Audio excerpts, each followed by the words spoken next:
अच्छा, तो हम लोग क्या बात कर रहे थे, तो 90 श्लोक की व्याख्या आज 50 श्लोकों में होगी, ऑलमोस्ट 50।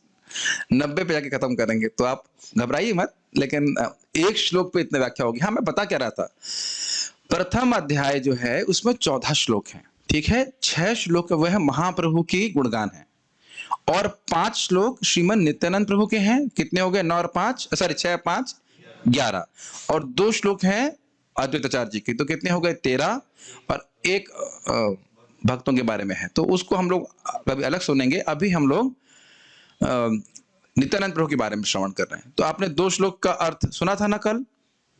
भूल जाओ क्या सुना था, मतलब भूल गए होगे, तो हम उसके पहले से आगे मानते हैं, पहले ही भूल गए, लेकिन वही सब बातें हैं, थोड़ा अलग तरह से और विस्तार में बताया जाएगा कि उनके तत्व के बारे में। आपने सुना था ना कि महाविष्णु, कारणोदकशय विष्णु, क्षीरोदकशय विष्णु, सब संकर्षण इत्यादि जो भी है वह भगवान बलराम के ही विस्तार है, और वही बलराम जी नित्यानंद प्रभु। और अब हम लोग आज इस श्लोक को देख रहे हैं, श्लोक क्रमांक 50 को देखिए मेरे पीछे, अगर आप बोल सकें। माया भर्ता जांड संघाश्रयांग, माया भक्जांड संग नहीं खाया ना खाना? सुबह तो खूब सपोर्ट के आप राइस खा रहे थे, आवाज नहीं निकल रही है।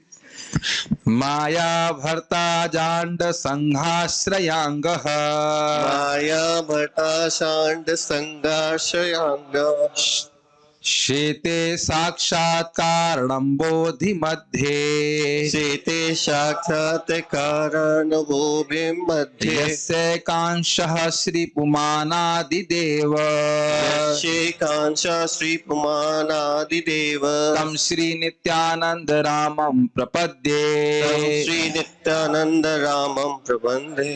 अगर किसी को नित्यानंद प्रभु का प्रणाम मंत्र चाहिए तो यही याद कर लीजिए, कोई कठिनाई तो है नहीं। ठीक है। माया भरता जांड संघाश्रयांग, माया भरता सांड संघ, माइक पे फूको मत, बोलो।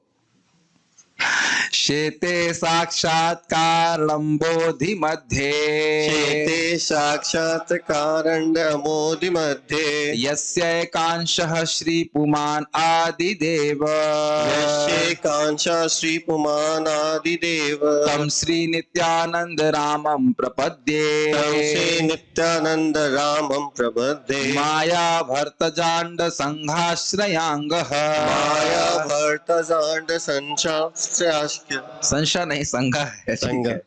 शेते साक्षात कारणं बोधि मध्ये, शेते साक्षात कारण मध्ये, यस्य कांशः श्रीपुमान् आदिदेव, यस्य कांशः श्रीपुमानादिदेव, तं श्री नित्यानंद रामं प्रपद्ये, तं श्री नित्यानंद रामं प्रबंधे।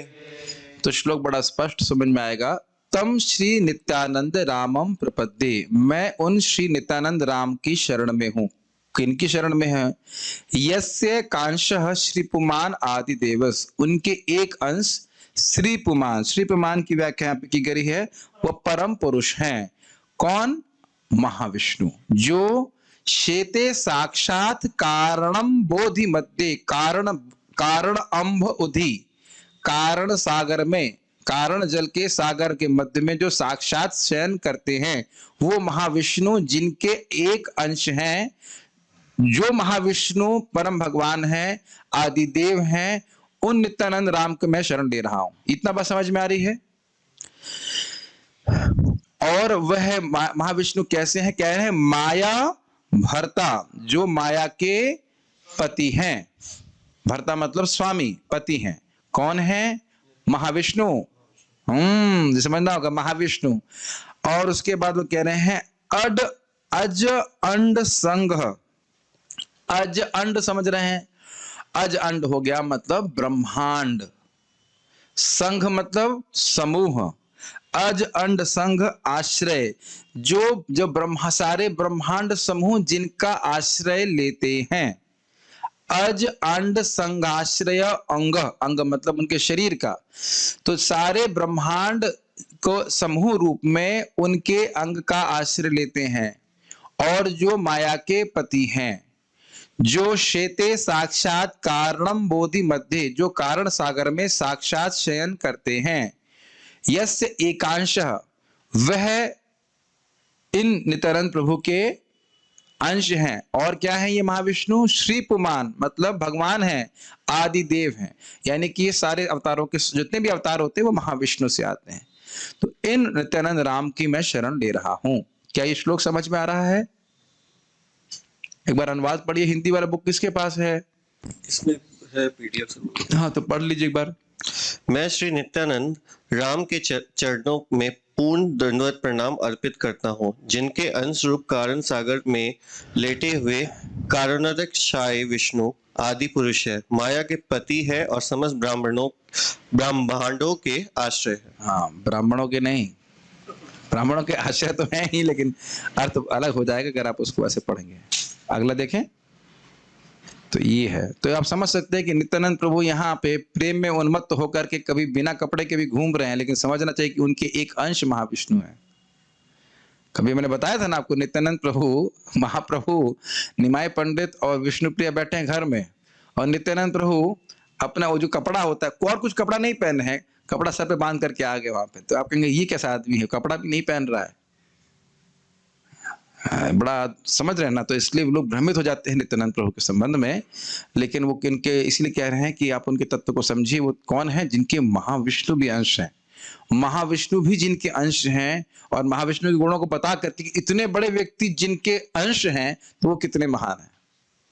ये समझ रहे हैं? जो माया की पति हैं, माया के पति कोई है यहाँ पे? तो सब माया के दास हैं।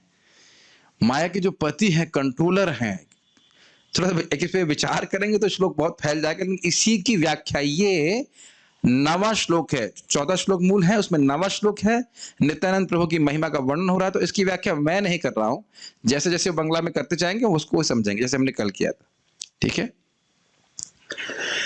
वैकुंठ बाहिरे ए जय ज्योतिर्मय धाम, ताहर बाहिरे कारणार्णव नाम। वैकुंठ के बाहर जो ज्योतिर्मय धाम है। Are you able to understand Hindi? I read also. Why are you not opening your phone?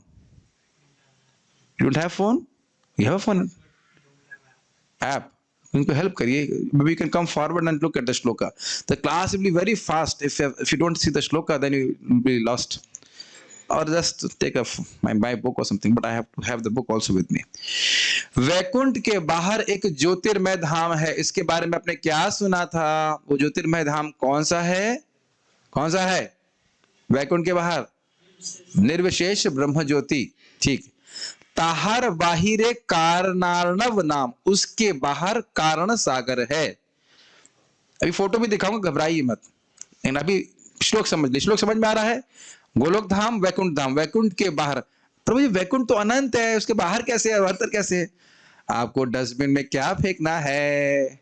अपना लॉजिक जो लिखा है उसको आपको स्वीकार करना होगा। तो उसके बाहर ब्रह्म ज्योति है, और ब्रह्म ज्योति भी अनंत है, लेकिन उसके भी बाहर कारण सागर है। तो ऐसे मान के चलिए कि कारण सागर, और बहुत मोटा मोटा अपने अंडरस्टैंडिंग के हिसाब से कारण सागर है, कारण सागर के इधर भौतिक जगत है, उसके उस तरफ आध्यात्मिक जगत है। ये बात अभी आगे आने वाली। ठीक। अब दिख रहा है आप लोगों को? कुछ फोटो दिखी, चमक रहा है कुछ? ये जो बड़ा लोटस है वो क्या है? कौन सा धाम है? सब चुप, बस खाना खाओ चप चप। इतना समय लगता है, थकना चाहिए आपको। गोलोक धाम है, वो कमल के रूप में है, और आपको जो बहुत छोटे छोटे वो दिख रहे हैं यहाँ पे वैकुंठ, वो छोटे खाली रूप में है, ऐसा बहुत बड़े हैं। तो वो क्या है? वैकुंठ है। और आपको क्या ब्रह्म ज्योति दिखाई पड़ रही है इसमें? अरे ब्रह्म ज्योति तेज में आकाश नहीं दिख रहा है आपको? यस, वो है ब्रह्म ज्योति। और उसके कोने वाले भाग में ये देख सकते हैं कारण सागर। तो मोटा मोटा रिप्रेजेंटेशन दिया गया, कारण सागर है, उसमें महाविष्णु दिखाई पड़ रहे हैं आपको छोटे से। इसमें अभी फोटो तो छोटी दिखाई पड़ रही है, ओरिजिनल साइज नहीं है। ठीक है। तो वो महाविष्णु, और महाविष्णु कारण सागर में शयन कर रहे हैं, और वह कारण सागर के एक से रह करके प्रकृति पे दृष्टिपात करते हैं। ठीक। फोटो से कुछ अंदाज लग पा रहा है? अच्छा, आप कहाँ हैं इसमें? दिख रहे हैं विपिन प्रभु? और जो फैमिली छोड़ करके वो तो जरूर दिख रही होगी इसमें आपको। मनोज प्रभु अपना परिवार दिख रहा है आपको यहाँ पे? नहीं दिख रहा ना? जान रहे ना क्यों बोल रहा हूं? लोग कहते हैं प्रभु जी ये बहुत बड़ी प्रॉब्लम है, वो बहुत बड़ी प्रॉब्लम कुछ नहीं है। प्रॉब्लम यही है कि हम भक्ति नहीं करना चाहते, इसीलिए सारी प्रॉब्लम है। केवल भगवान की भक्ति करिए, भगवान की कृपा से सब हमको बस गोलोक पहुंचना है। छोटे से यहाँ पे एक परिवार और उसमें फंसने के चक्कर में नहीं होना चाहिए। नहीं आओ, हम वैराग्य के बारे में नहीं बोलेंगे, ज्ञान के बारे में बात करते हैं। तो समझ में आ रहा है यहाँ पे कारण सागर में कौन लेटते हैं मनोज प्रभु? विष्णु। उनका नाम क्या है? कारणवशाई विष्णु। कारण अर्णव शाही, कारण सागर में शयन करने वाले विष्णु, उनको कह लीजिए महाविष्णु। कौन सी विष्णु? महाविष्णु। अभी तक आपने सुना होगा एक ही विष्णु है, इसमें बहुत सारे विष्णु दिख रहे हैं कि नहीं आपको? जैसा पहले बताया गया था, भगवान कृष्ण से विस्तारित हुए बलराम जी, बलराम से 4 विष्णु स्वरूप, फिर उनसे 4, फिर उनसे 4, ऐसे करते करते बहुत सारे विष्णु विस्तारित होते। लेकिन मेरे भक्तों, मतलब मेरे प्रिय डिवोटीज, ये मत सोचिएगा कि पहले बलराम जी थे और फिर विष्णु आए। इसका मतलब फिर आप सोचने लग जाएंगे कि भगवान विष्णु पहले कभी नहीं थे। दोनों ही बातें हैं, वो उनके विस्तार हैं भी और दोनों शाश्वत है। नहीं तो आप ये प्रश्न करने बैठोगे कि भगवान विष्णु के धाम कब आया? पहले विष्णु आएंगे फिर विष्णु का धाम आएगा। अच्छा, ये फोटो देख के आपका मन क्या कर रहा है? यही भौतिक जगत में सड़ते रहना है ना? मुझे तो यही लग रहा होगा मन में। फिर वही बाथरूम टॉयलेट जाने वाला शरीर धारण करना, क्या लगता है आपको? What do you think, Vipin? Good idea to take birth again? क्या इस फोटो को देखकर इच्छा नहीं होती कि हम वैकुंठ की प्राप्ति करें, जहां हमारे हमेशा के लिए सारी समस्याएं समाप्त हो जाएं? और क्या ये केवल फोटो आप लोगों को मूर्ख बनाने के लिए दिया गया है? क्या शास्त्र का प्रमाण नहीं है आपकी आंखों के सामने? तो यदि कोई कहता है कि आप मूर्ख हो, तो क्या आप मूर्ख हो? आप हरे कृष्ण मंत्र जप रहे हैं सुबह, कहेंगे तुम पागल हो, देखो हम लोग कितने आराम से कंबल ओढ़ सो रहे हैं और तुम लोग खूब मेहनत कर रहे हो। क्या ये अच्छा है? जैसे माता जी आपको अभी कष्ट हुआ था ना शरीर में, तो आप प्रार्थना करेंगे ना श्याम सुंदर से, भगवान फिर से एक बार वो कष्ट दीजिए? नहीं तो फिर 16 माला क्यों नहीं कर रहे? ये विचार करना होगा। 16 माला बोल रहे हैं, नहीं, लेकिन हम आपको नहीं बोला, मैं खाली जनरल बोल रहा हूं कि हर व्यक्ति कष्ट भोग रहा है। वो हमारा स्टूडेंट कितना कष्ट भोग रहा है। वैकुंठ में किसी का एक्सीडेंट होता है? कभी तो हुआ होगा। कभी उसको स्टोन पेन हुआ? नहीं, कोई स्टोन पेन नहीं, कुछ नहीं, खूब आनंद है। लेकिन वहां जाने की फीस बहुत थोड़ी सी है। 16 माला जब, वह भी नहीं लोग करते। यही अच्छा है, ईस्ट और west, home is the best, है कि नहीं?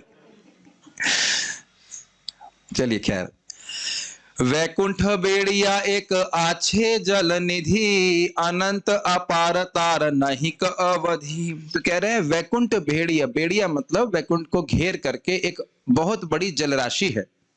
जल निधि समझ रहे, जल का खजाना, जल की राशि है, वो अनंत है। अरे ये भी अनंत है?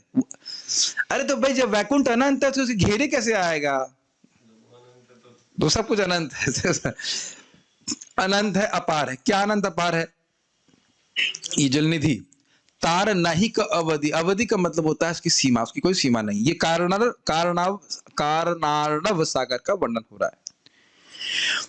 अब देखिए, वैकुंठ पृथ्वी आदि सकल चिन्मय, माइक भूतेर तथि ना जन्म नाही होय। वैकुंठ की जो पृथ्वी आदि है, क्या वैकुंठ में पृथ्वी है, जल है, अग्नि है, वायु है, आकाश है? तो प्रश्न है उसका, अगर मान लो कोई करे तो है, लेकिन सब कुछ वह चिन्मय है। जैसे यहाँ पे पृथ्वी, जल, वायु, अग्नि, आकाश किससे बना है? प्रकृति के 3 गुणों से, प्राकृत है, जड़ है। लेकिन वहां पे सब कुछ कैसा है? आध्यात्मिक। अगर कोई वहां पे बात करने के लिए नहीं हो तो धरती से बात कर सकते हैं आप, ग्रहण कर रहे हैं, पेड़ों से बात कर सकते हैं, और कोई पागल नहीं हो, पेड़ से आप बात करोगे, पेड़ भी आपसे बात कर सकता है, भौरों से बात कर सकते हैं। वो सब ध्यान दीजिएगा, भगवान के भक्त हैं और भगवान की विशिष्ट रूप से सेवा करने के लिए उस स्वरूप को स्वीकार करते हैं। कोई जीव चाहता है कि अनंत काल के लिए मैं कृष्ण की सेवा पेड़ के रूप में करूं। कोई कहेगा कि किसी का स्वरूप है कि वो मेढक बनकर सेवा करे, तो मेढक भी उतना ही महत्वपूर्ण है जितना कि पेड़। आप में से कितने लोग मेढक बनना चाहेंगे? यहाँ कहेंगे नहीं, मेढक क्यों बनूंगा मैं? लेकिन वहां पे मेढक, भौरा या फूल, इनमें कोई भेद नहीं है। और हाँ, वो कभी भी इंसान भी बन सकते हैं। लेकिन हम लोग ने मेढक से क्या शिक्षा ली थी? हरे कृष्ण मंत्र हम लोग मेढक की तरह टर टर करना है। हरे कृष्णा कृष्णा कृष्णा हरे हरे, हरे राम राम राम हरे हरे बोलना है। तो माइक भूतेर तथि जन्म नहीं होए, उसका यहाँ के माइक वस्तुओं की तरह जन्म नहीं होता, वो शाश्वत है। चिन्मय का मतलब समझना चाहिए, सच्चिदानंद वैकुंठ धाम है। विपिन घर जाने का इच्छा कर रही है वैकुंठ के बारे में सुनने की बात? As a matter of fact, you're already in a place which is better than Vaikuntha. Vaikuntha जनित वर मधुपुरी तत्रापि रासो सवान, वृंदारण्य मुदार पाणि रमणा तत्रापि गोवर्धन, राधा कुंड मिहाक इहापि गोकुलपते प्रेमामृता प्लावनान, कुर्यादस्य विराजतो गिरितटे सेवा विवेकिना कह। वैकुंठ से भी श्रेष्ठ है वृंदावन धाम। और हमने सुना था ना, जो वैकुंठ धाम, जो गोलोक धाम आध्यात्मिक आकाश है, उसी का प्रतिरूप यहाँ पे ये वृंदावन धाम है। भले ही हमको चर्म चक्षु से सब भौतिक दिख रहा है, ठीक है, इसीलिए तो जब आप घर गए थे तो माया पकड़ रही थी, यहीं रुक जाओ, टीवी में प्रभु जी को दिखा देंगे, ये है वो है, लेक्चर तो आ ही रहा है। तो कोई भक्त बोले कि ऑनलाइन लेक्चर हो रहा, तो वृंदावन कौन आना चाहेगा? ऑनलाइन लेक्चर सुन के ही तो आपको वृंदावन आने की इच्छा होगी। समझ रहे हैं ना, ये डिजिटल मार्केटिंग है वृंदावन धाम। ये मैंने नया शब्द सीखा है। अच्छा है, डिजिटल मार्केटिंग है ना, डिजिटल मार्केटिंग ऑफ वृंदावन धाम, ठीक है। चिन्मय जल से परम कारण, यार एक कण गंगा पतित पावन। तो ये जो कारण सागर है, इसका जल कैसा है? चिन्मय है, आध्यात्मिक जल है। आपने सुना होगा ना, गंगा जल कभी सड़ता नहीं है, पता है ये बात? गंगा जल को कितने साल भी रख लीजिए वो खराब नहीं होता है। तो क्यों है? क्योंकि वो आध्यात्मिक वस्तु है, इसे ब्रह्म द्रव कहा जाता है। गंगा जी और राधा कुंड का जल है, उसमें सारे गंगा जल यमुना जल सबका सम्मिश्रण है। लंबी कथा है, उसको तो अन्यत्र कभी अलग बताएंगे, जब राधा कुंड का आविर्भाव दिवस ऐसे कभी होगा तो इसकी चर्चा कर सकते हैं। अभी अब समझिए, चिन्मय जल है, गंगा जल, यमुना जी का जल, ये सब स्पिरिचुअल वाटर्स, इस आध्यात्मिक जल है, साक्षात ब्रह्म भगवान भगवत स्वरूप है। समझ रहे हैं? और ये कहां से आ रहा है? ये कारण सागर से आ रहा है। अब थोड़ा समझना होगा, जैसे कि अभी मां को आगे दिखाने वाले हैं, इसी कारण जल में बहुत सारे ब्रह्मांड बुलबुले की तरह तैर रहे हैं।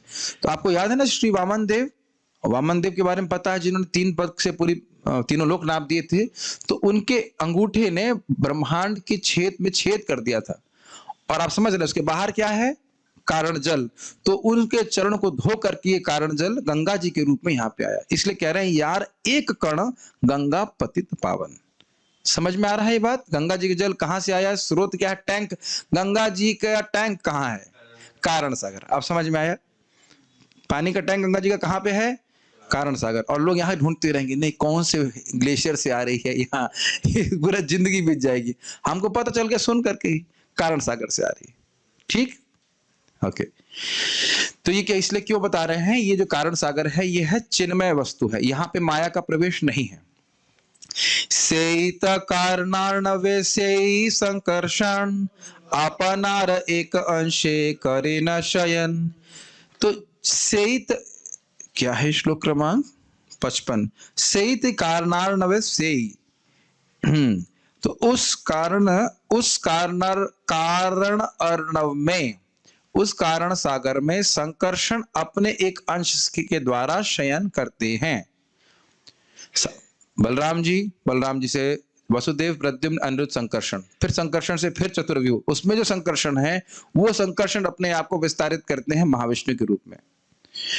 तो ये कह रहे हैं कि वो संकर्षण महाविष्णु के रूप में, जो महाविष्णु संकर्षण द्वितीय संकर्षण के विस्तार हैं, वह इस कारण सागर में शयन करते हैं। You're looking at me like this as if I'm speaking Tamil. समझ में आ रहा है नहीं आ रहा है आपको? भगवान कृष्ण, उसके विस्तार कौन? बलराम जी के विस्तार वसुदेव, प्रद्युम्न, अनिरुद्ध, संकर्षण के फिर विस्तार हो गए, फिर संकर्षण से दूसरे संकर्षण, द्वितीय व्यूह संकर्षण, और उन संकर्षण के विस्तार कौन है? महाविष्णु। तो ये महाविष्णु ही तो कारण सागर में निवास कर रहे हैं। कोई कठिनाई है? कार्तिक प्रभु, ठीक। ये फोटो दिख रहा है आपको? कारण ओशन दिखा रहे हैं यहाँ पे, नहीं दिख रहा है? है ना, कारण एक रिप्रेजेंटेटिव फोटो है। एक कारण सागर है और वहां पे महाविष्णु दिख रहे हैं आपको वास करते हुए। उम्मीद है कि जूम पे थोड़ा थोड़ा दिख रहा होगा, हल्का हल्का। हाँ, बहुत बड़ा करेंगे तो वो डिस्टर्ब हो जाएगा, ठीक से नहीं दिखेगा। और वह दृष्टिपात कर रहा है। अभी हम बड़ी फोटो भी दिखाएंगे और उसके बाद हम और अन्य ब्रह्मांड को जूम करके दिखाएंगे, उसकी व्याख्या आगे की जाएगी। हाँ, पूरा ब्रह्मांड ही बुलबुले की तरह बुलबुल बुलबुल बुलबुल बुलबुल। तो हमारा जीवन कैसा कितना लंबा है, करियर तो बनाना बहुत जरूरी है। ये तो मैं बार बार बोला करता हूँ। खैर आगे पढ़ते हैं। महसृष्टा पुरुष तिहो जगत कारण, आद्य अवतार करे माया ईक्षण। महसृष्टा, यह जगत के सृष्टा हैं। उनका नाम महसृष्टा पुरुष, ये पुरुष अवतार हैं और ये महसृष्टा है। कौन, किनका नाम? महाविष्णु। तीहों जगत कारण, और ये जगत के कारण स्वरूप हैं। आद्य अवतार करे माया ईक्षण, ये भगवान के आदि अवतार हैं। पहले अवतार कौन है? पुरुष, यही महाविष्णु। उसके बाद सारे अवतार होते हैं। करे माया ईक्षण, माया के ऊपर वह दृष्टिपात करते हैं। अगर आपको फोटो में दिख रहा हो, महाविष्णु दृष्टिपात कर रहे हैं माया देवी के ऊपर। अब नहीं दिख रहा होगा तो क्या कर सकते हैं, लेकिन आपको मैंने कई बार समझाया कि प्रधान एक स्थिति ऐसी होती है जिसमें तीनों गुण साम्यावस्था में रहते हैं, सतगुण, रजगुण और तमोगुण। और जब भगवान उसके ऊपर, भगवान मतलब भगवान विष्णु, महाविष्णु दृष्टिपात करते हैं तो जीवों को उसमें स्थापित कर देते हैं।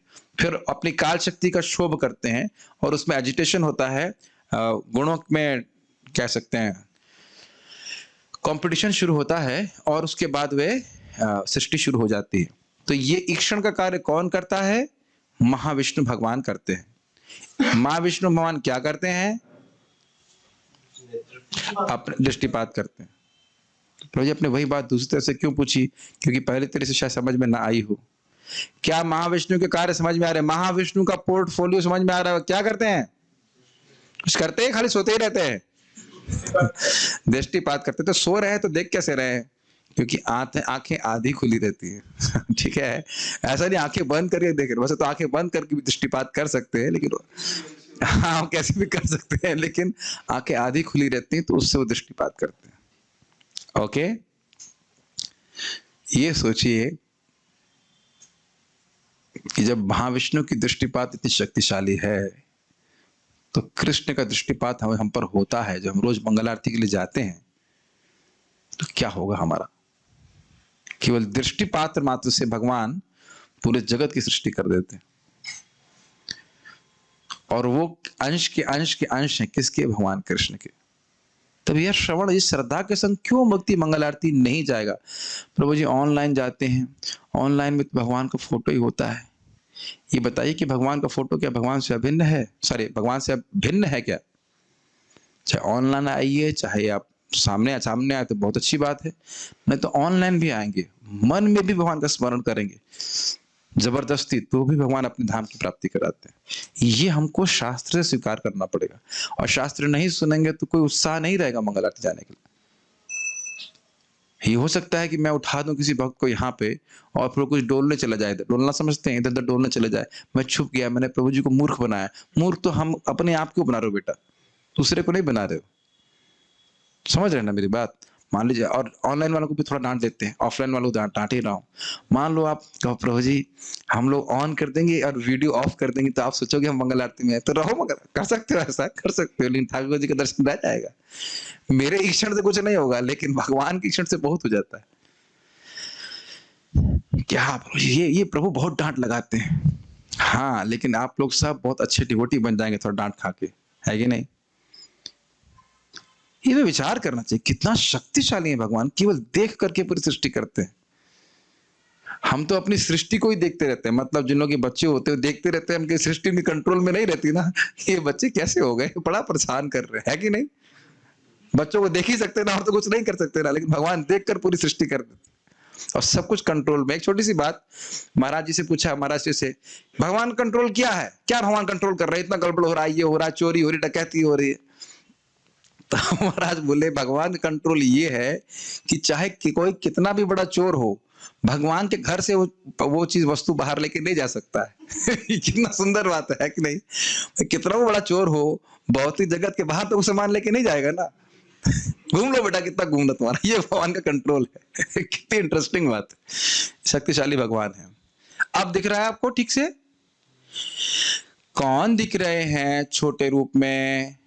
भगवान Krishna. Although he looks very small but he is the आदि पुरुषम तमहम भजामि। तो भगवान कृष्ण जो हैं वह गोलोक में हैं, और उनके शरीर से निकलने वाली दिव्य ज्योति को क्या कहते हैं कार्तिक प्रभु? ब्रह्म ज्योति कहते हैं। Very good. और उन्हीं के अंश जो हैं वो कौन है? आपको किस रूप में दिख रहे हैं? महाविष्णु के रूप में दिखाई पड़ रहे हैं। अब समझ में आ रहा होगा। और महाविष्णु के रोमकूपों से और श्वास प्रश्वास से क्या निकल रहे हैं? ब्रह्मांड निकल रहे हैं। आपने सुना था ना, क्या श्लोक था वो? अज अंड संगाश्रयांग, इतना अजडांग संगाश्रयांग, सारे ब्रह्मांडों के संग के वो आश्रय है। कौन? महाविष्णु। दिख रहा है कि नहीं दिख रहा है? उनके ही अंग, उनके ही शरीर से ये सारे ब्रह्मांडों का समूह प्रकट हो रहा है। बहुत तत्व हो रहा है, ये ग्रहण कर पा रहे हैं? ठीक है, फोटो से समझ में आ रहा होगा। ओके। माया शक्ति रहे कारणाब्धिर बाहिरे, कारण समुद्र माया पर्शिते नारे। माया शक्ति इस कारणाब्धि यानी कारण सागर के बाहर रहती है। कारण समुद्र माया पर्शिते ना पारे। पर्शी मतलब स्पर्श। तो कारण समुद्र को माया स्पर्श ही नहीं कर सकती। फिर आप लॉजिक लगाओगे, नहीं प्रभु जी कहीं तो बाउंड्री होगी, कहीं तो बाउंड्री लग रही होगी, वहां से माया शुरू और वहां से कारण सागर शुरू, कहीं ना कहीं तो कुछ होगा ऐसा। लेकिन आपको डस्टबिन का उपयोग किस लिए करना है? लॉजिक को उसमें फेंक दीजिए। तो जब कारण सागर के पहले ही माया रह गई तो वैकुंठ में माया कैसे आएगी? जब उसको गेट पे ही रोक दिया, जैसे हमारे यहाँ पे हमारे डिवोटी किचन में रोक देते हैं। अच्छा तो प्रसाद बनाते हैं, लेकिन कहते हैं नहीं, जब तक तुम कूपन नहीं दोगे तब तक प्रसाद नहीं मिलेगा। कभी कभी फ्री कर देते। तो वो बाहर ही रोक दिया कि नहीं रोक दिया? अंदर तो नहीं आ पाया ना बेचारा। तो ऐसे मजाक करना है तो मैनेजमेंट के लिए तो करना पड़ता है। हम उस डिवोटी किचन के हम भागे ही है, ऐसी बात नहीं है। तो आइडिया इसकी वो दूर रह गया ना, बाहर ही रह गया ना, उसी कह रहे हैं बाहर है, वो बाहर रह जाती है माया। तो वैकुंठ में गोलोक में माया यानी कि मटीरियल माया, प्राकृतिक माया का कोई प्रवेश नहीं है। ठीक। अब उस माया के बारे में बता रहे हैं। से ये कारण समुद्र समझ में आ रहा है? फिर फोटो देख सकते हैं, ये कारण सागर में लेटे हुए हैं महाविष्णु, दिख रहे हैं आपको? तो इस कारण सागर के बाहर माया है। ठीक है। सेत माया द्विविध अवस्थिति, जगतेर उपादान प्रधान प्रकृति। माया के दो प्रकार की अवस्थिति है यानी कि एग्जिस्टेंस है। जगतेर उपादान प्रधान प्रकृति, जगत के इंग्रेडिएंट सप्लाइंग कॉज के रूप में। किसी भी वस्तु के दो कारण होते हैं, एक्चुअली तीन कारण होते हैं, कर्ता, निमित्त और उपादान। कार्तिक प्रभु तीन नाम याद हुए? कर्ता, निमित्त और उपादान। और हमारे करुणामृत प्रभु को याद हो ही गया होगा। बताइए तीन नाम? निमित्त और उपादान। अब हम करुणामृत प्रभु की सेवा के द्वारा सबको बड़ी आसानी से समझा सकते हैं। हमारे यहाँ पे सुबह खिचड़ी बनेगी, तो खिचड़ी के उपादान कारण क्या है? जिस वस्तु से खिचड़ी आप बनाते हो, खिचड़ी किन किन वस्तुओं से बनाते हो? दाल, चावल, राइस। तो ये हो गए इसके उपादान कारण। इन वस्तुओं से खिचड़ी बनती है। क्लियर? अच्छा, अग्नि खिचड़ी में होती है कि नहीं होती है? खिचड़ी में अग्नि होती है? अभी बोलो ना। और बिना खिचड़ी के बना लेंगे आप? सॉरी, बिना अग्नि की खिचड़ी बना लेंगे? कैसे कुक है आप? बिना अग्नि की खिचड़ी बना लेंगे आप? बड़े अच्छे कुक हो आप, फिर तो हमारे गैस की जरूरत ही नहीं है, रोटी भी ऐसे पका लेंगे। तो अग्नि एक निमित्त कारण है, एक निमित्त कारण है ना। अच्छा, केवल अग्नि हो तो उसी से बना लेंगे आप? चम्मच चाहिए, तो चम्मच निमित्त कारण हुआ कि नहीं? चम्मच निमित्त कारण हुआ और अग्नि भी निमित्त कारण हुआ। कहते हैं इंस्ट्रूमेंटल कॉज। तो माया के दो प्रकार है, एक वस्तु में देती है और दूसरा ये जो काल है ये भी माया से अलग नहीं, काल शक्ति भी माया के अंतर्गत में आ जाएगा, और वह कारण के रूप में, इंस्ट्रूमेंटल कॉज, निमित्त कारण के रूप में जगत की सृष्टि करती है। तो जब निमित्त कारण के रूप में माया है तो उसे कहते हैं माया, और जब उसका वो भाग जो उपादान कारण के रूप में है तो उसे कहेंगे प्रधान या प्रकृति। ऊपर से जा रहा है या कुछ समझ में आ रहा है? अभी बता रहा हूं।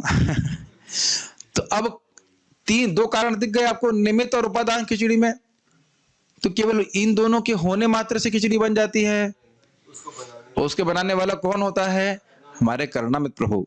तो उसी प्रकार से नित्यानंद प्रभु के जो विस्तार महाविष्णु वो मूल करता है। अगर अग्नि भी है, चम्मच भी है, कटोरा भी, सब कुछ है, कटोरा में नहीं सॉरी, पतीला है, और चावल है, सारा कुछ है, उपादान कारण भी है और निमित्त कारण भी है, तो भी क्या खिचड़ी पकेगी? तो उसके लिए कर्ता कारण होना चाहिए। तो कर्ता कारण कौन है? हाँ, कारणोदक विष्णु महाविष्णु। समझ में आया? तो ये खिचड़ी जगत की कौन पका रहा है? महाविष्णु पका रहे हैं। और ये डिवोटी किचन कौन चला रहा है? महाविष्णु नहीं, महाविष्णु चला रहे हैं। समझ रहे हैं? डिवोटी किचन चला रहे हैं। बड़ा इंटरेस्टिंग है। करुणामृत प्रभु एक हैं और उनकी बहुत सारी एनर्जीज हैं। आपके असिस्टेंट है ना, उनकी सहायता से आप ये डिवोटी किचन चला रहे हो। गलत तो नहीं बोल रहा हूं ना? कोई परचेसिंग कर रहा है, कुछ कर रहा है, सारा काम आप तो नहीं करते हैं, आपकी इच्छा से सारे हो रहा है, तो तुम्हारे छाया सब कुछ हो रहा है इधर से। और यहाँ पे महाविष्णु अपनी जगह आराम कर रहे हैं, लेकिन उनकी शक्तियां जगत को कार्य कार्यान्वित करने की, उनकी इच्छा से, उनकी मार्गदर्शन में। Is it not? और जैसे कि प्रभु जी का एक्सपेंशन मैं हूं, सनक सनातन प्रभु का उनकी इच्छा थी डिवोटी किचन चले, और मेरे एक्सपेंशन आप है। Is it not? एक उदाहरण दे रहा हूं एक्सपेंशन के रूप में, तो आप समझ सकते हैं। मूल बात आपको याद है ना, हमारा डिवोटी किचन मूल रूप से किसकी इच्छा से चल रहा है?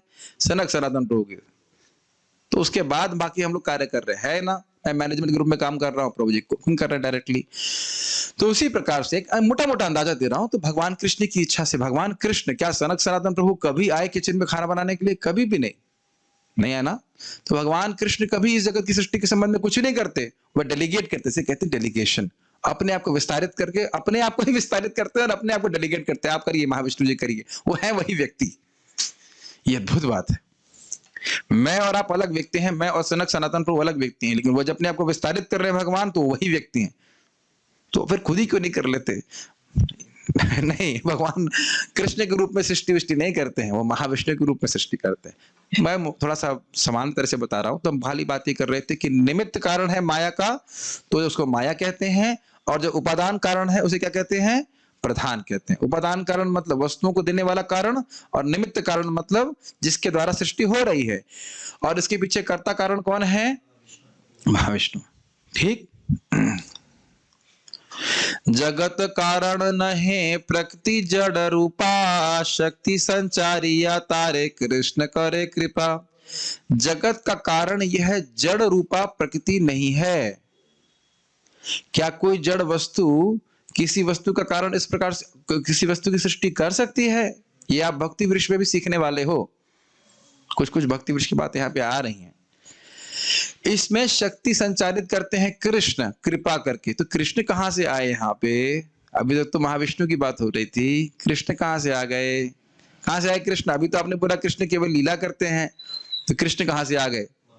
महाविष्णु कृष्ण से अभिन्न है, इसलिए कह रहे हैं इस माया शक्ति में शक्ति संचारित करते हैं कृष्ण। ठीक, ओके। कृष्ण शक्ति प्रकृति होए गण कारण, अग्नि शक्ति लौह ये छे करोए जारण। कृष्ण शक्ति प्रकृति होए गौण कारण। इस जगत की कारण के रूप में जो कृष्ण की शक्ति है वह गौण कारण है। जैसे अगर कहा जाए कि खिचड़ी, वही खिचड़ी जो है चावल से बनी है, तो ये मुख्य कारण नहीं है, मुख्य कारण है कर्ता। वह शक्ति देता है तो चावल को लेके आता है, अग्नि को जलाता है, उसके द्वारा खिचड़ी बनाता है। उसके बिना नहीं बन सकता। ये बात बहुत सिंपल लग रही है, लेकिन सारे साइंटिस्ट यही कहते रहते हैं कि जगत अपने आप आ गया, इसके पीछे कोई सृष्टि करता नहीं है। आप देख रहे हैं, बात बहुत साधारण सी लगती है, लेकिन वह स्वीकार नहीं करते कि इसके पीछे सृष्टि करता है कि नहीं? अगर खिचड़ी अच्छी बनेगी तो क्या बोलेंगे आप? किसने बनाई? और अच्छी नहीं बनी है तो किसने बनाई है? और कहो नहीं बम फूट गया अपने आप आई है, ये तो कविता बन गई। कोई मानेगा? कोई मानेगा? आप मानेंगे?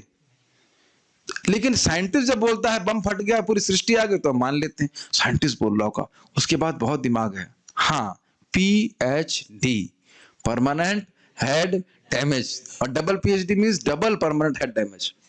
एक बार दिमाग खराब हो गया तो लगा कुछ कसर रह गई, फिर दोबारा PhD करे, पूरी तरह से खराब हो जाए।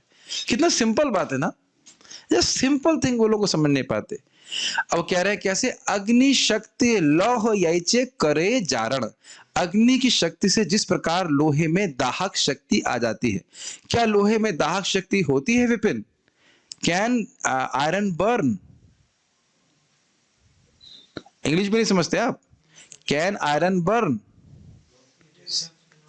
It itself can not burn. देखिए ना, मैं हाथ से पकड़ रहा हूं ना, कुछ जलन हो रही, लेकिन अगर ये अभी संपर्क में होता अग्नि के, तब मैं इस प्रकार से नहीं पकड़ पाता ना।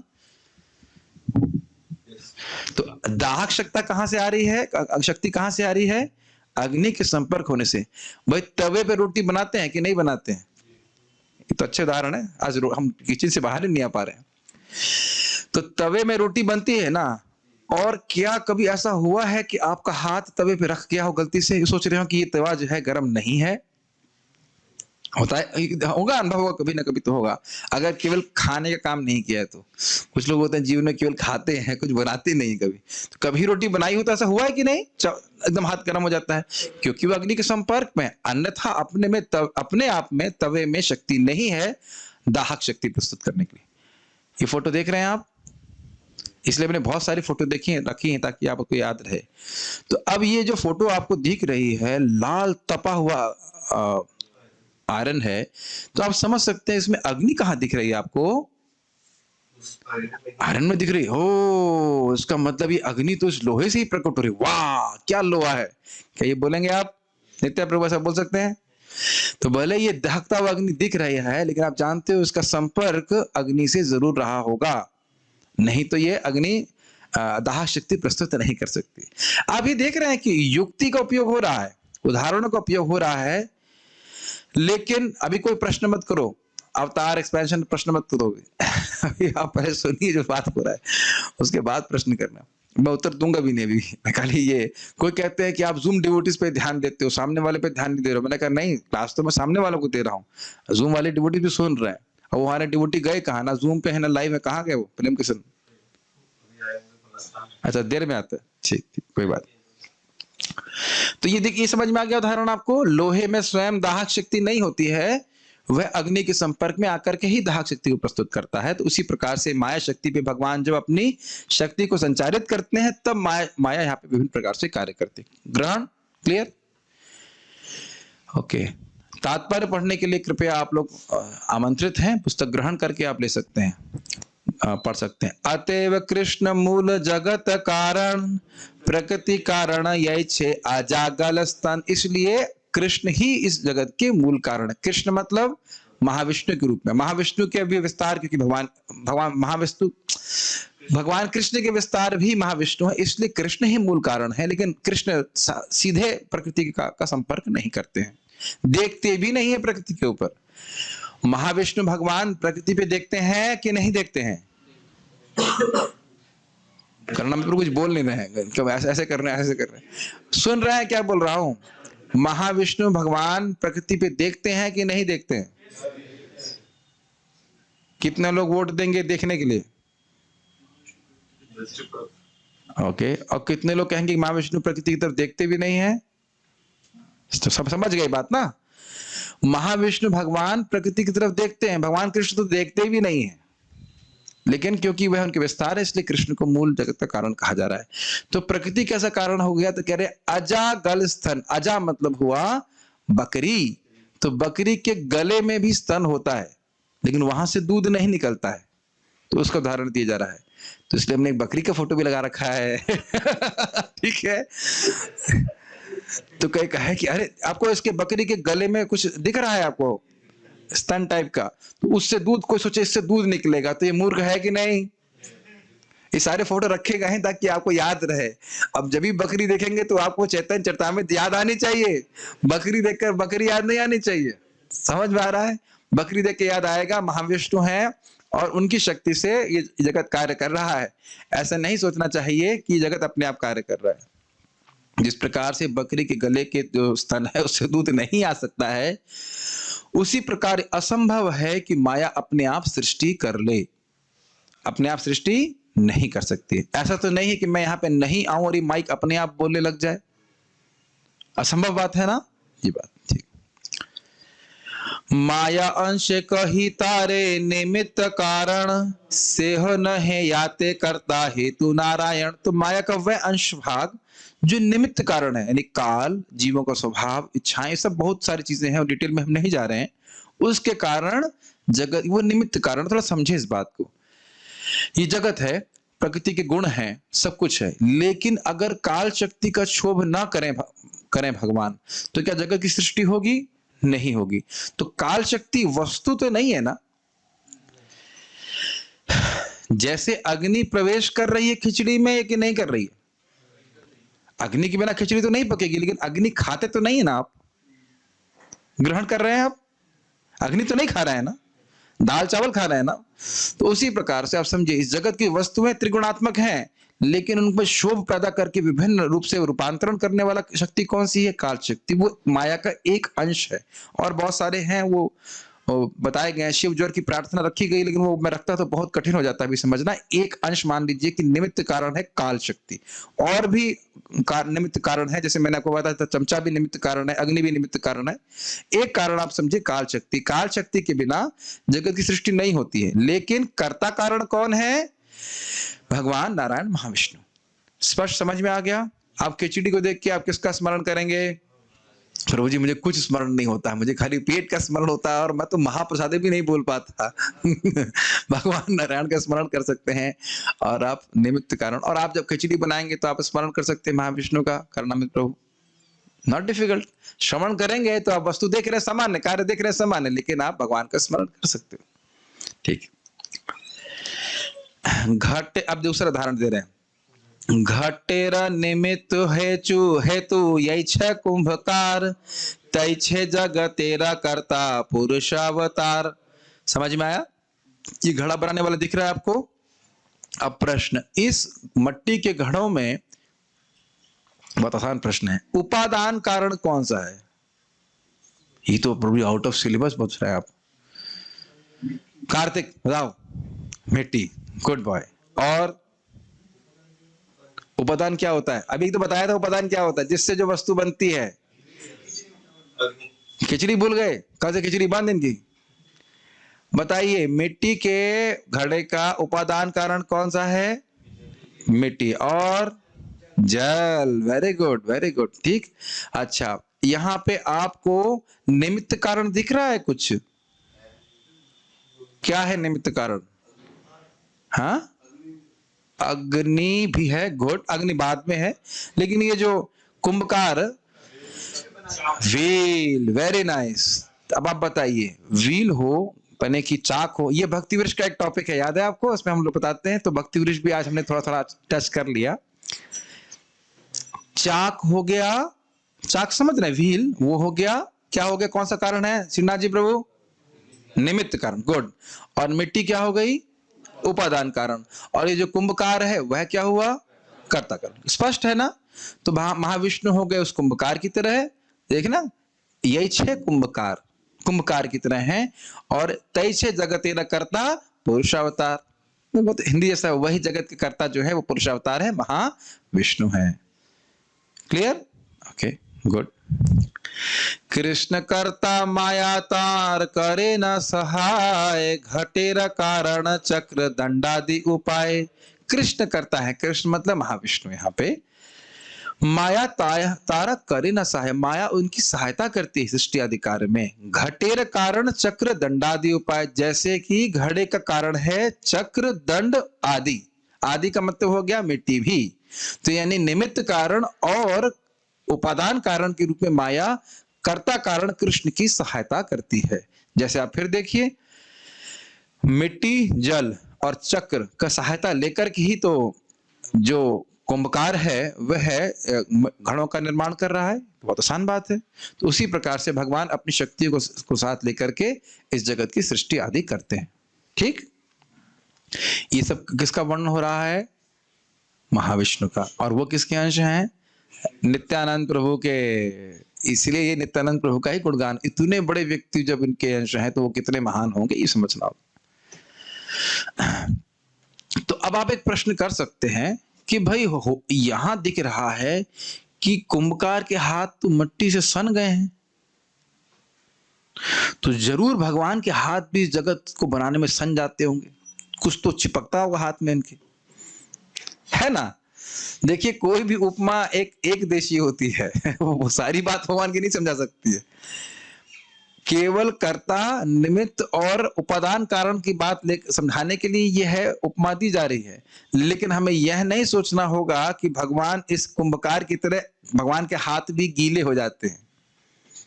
हाँ, मिट्टी चुपके अब वो हाथ धुलेंगे किससे? जो वस्तु है वो तो भौतिक है। ये ग्रहण कर रहे हैं, इसलिए दूसरा धारण दे रहे हैं। जरा देखिए, दूर है ते पुरुष करे माया ते अवधान, जीव रूप वीर्यता ते करे न आधान। दूर रहते हुए ही ये पुरुष मतलब महाविष्णु माया पे अवधान, माया पे ध्यान देते हैं, दृष्टिपात करते हैं।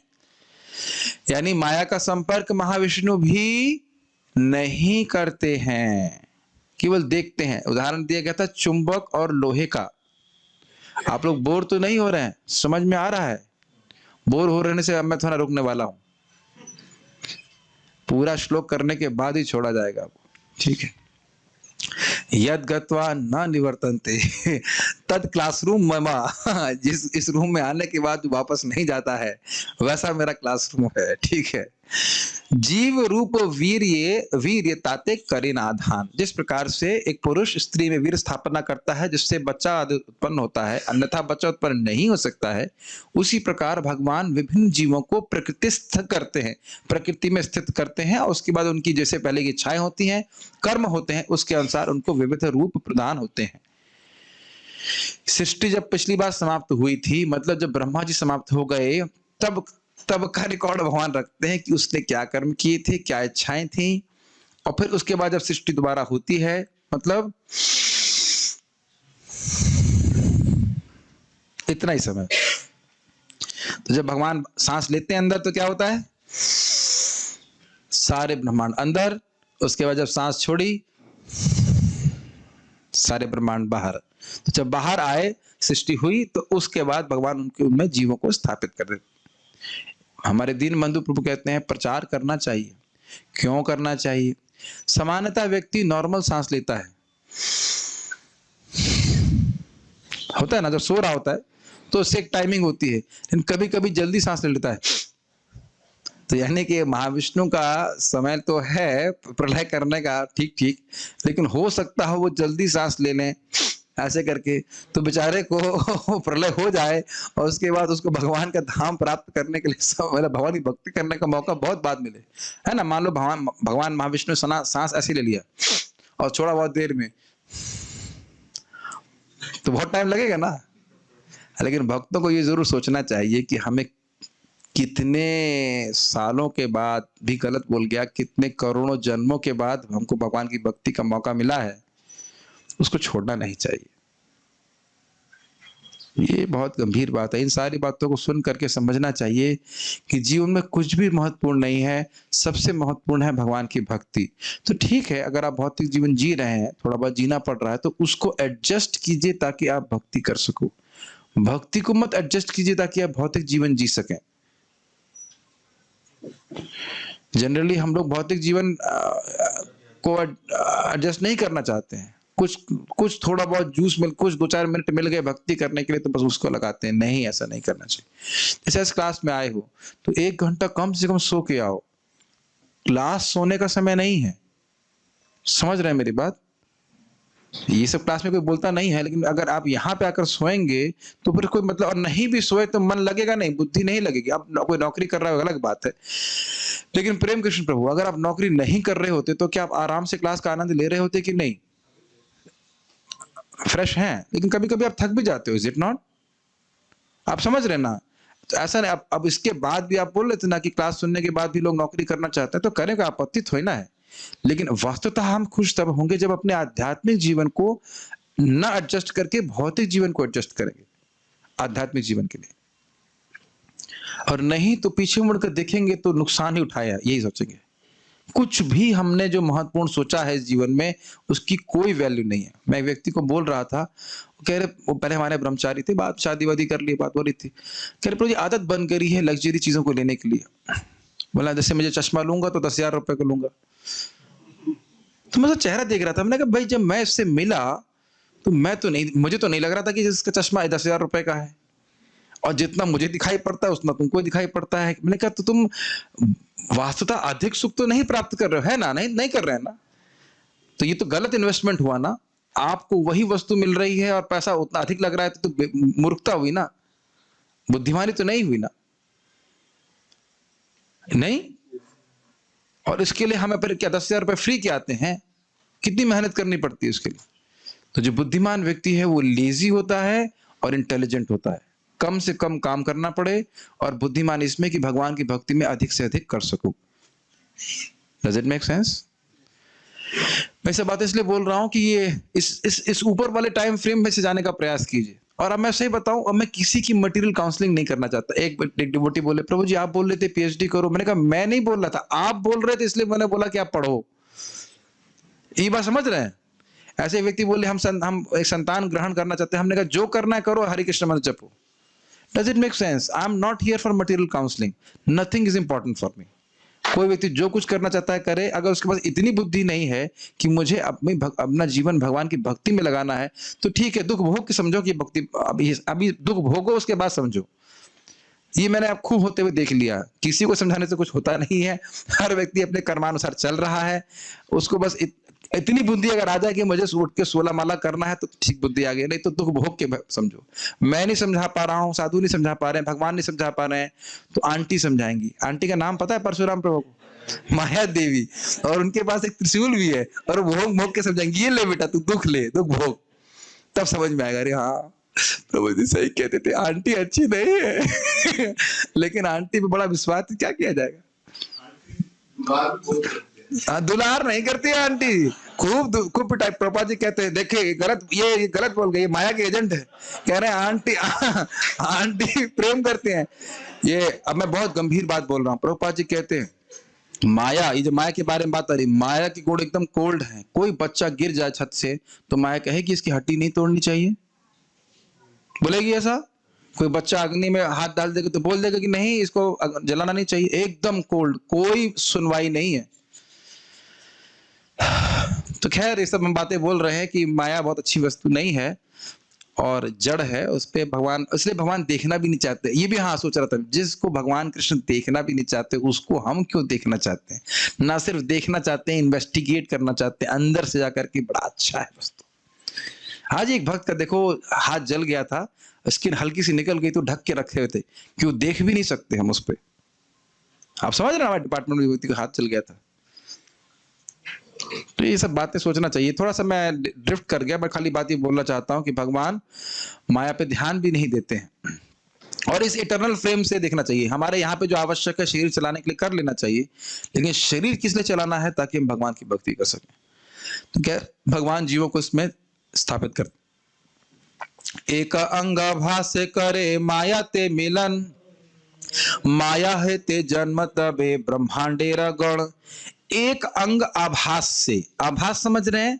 रिफ्लेक्शन, एक कांति से, रोशनी से, मतलब अंग से स्पर्श नहीं करते हैं भगवान महाविष्णु, अपनी एक ज्योति मात्र से या अपने ईक्षण मात्र से, शक्ति मात्र से, शक्तिपात मात्र से, दृष्टिपात मात्र से माया का मिलन करते हैं। फिर समझ लेना चाहिए, जैसे पुरुष को स्त्री का संपर्क करना चाहिए, ऐसा संपर्क नहीं हो रहा है। केवल ये समझाने के लिए, जैसे पुरुष स्त्री में के गर्भ में वीर स्थापित करता है, ये बात समझाने के लिए बोल रहे हैं कि महाविष्णु भगवान जीवों को प्रकृति में स्थापित करते हैं। लेकिन यह नहीं सोचना चाहिए कि भगवान विष्णु प्रकृति का स्पर्श करते हैं। हाँ, केवल देखने मात्र से वो स्थापित कर देते हैं।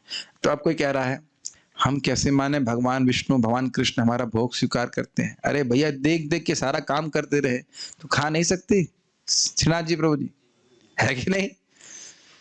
जब आप एक तरफ आप ये स्वीकार कर रहे हो कि पूरे ब्रह्मांड की सृष्टि भगवान दृष्टिपात से कर सकते हैं और वो आपका भोग स्वीकार नहीं कर सकते देख करके, तो ये कैसा लॉजिक हुआ? तो अर्थ को कुछ नहीं हुआ। एक बात स्वीकार करते दूसरी बात क्यों नहीं स्वीकार करते? तो किसी भी संबंध में तस्मात् शास्त्र प्रमाणम ते कार्य कार्य व्यवस्थितौ ज्ञात्वा शास्त्र विधानोक्तम कर्म कर्तुम अर्हसि। भगवान कृष्ण कह रहे हैं इसलिए शास्त्र का विधान स्वीकार करना चाहिए। किसी भी संबंध में शास्त्र प्रमाण है, जैसे कि हम यहाँ पे देख रहे हैं। और फिर माया, जब भगवान महाविष्णु इस प्रकार से दृष्टिपात करते हैं तब माया अनेक अनेक ब्रह्मांडों को जन्म देती है। जैसे यहां माता विभिन्न प्रकार के बच्चों को जन्म, विभिन्न मतलब बहुत सारे बच्चों को जन्म देती है। ठीक है, अगर आप लोग थक गए हैं? ठीक है, कुछ सुनाई नहीं देना मुझे। अगण्य अनंत यत अंड सन्निवेश तत रूपे पुरुष करे सबाते प्रकाश। सन्निवेश होना चाहिए। अगण्य, इनकी गिनती नहीं है। अनंत मतलब बहुत सारे हैं। अंड सन्निवेश, सारे जितने भी ब्रह्मांड हैं, तत्रूपे पुरुष करे सबाते प्रकाश, उन सब का प्रकाश ये पुरुष करते हैं, महाविष्णु करते हैं। ठीक, पुरुष नासाते यबे बाहिराए श्वास निश्वास सहिते है ब्रह्मांड प्रकाश। समझ में आ गया? जब ये पुरुष मतलब क्या नाम है इनका, महाविष्णु, नासिका से बाहिराए श्वास, क्या कहते हैं, कुंभक पूरक रेचक। कुंभक करते हैं जब छोड़ते हैं सांस, नहीं रेचक, जब सांस छोड़ते हैं तो उनके निश्वास के साथ बहुत सारे ब्रह्मांडों का प्रकाशन हो जाता है। वैसे यह तो आप समझ ही रहे होंगे उससे कि हम लोग का कुछ भी गुण या कुछ भी है वो सब इनसिग्निफिकेंट है।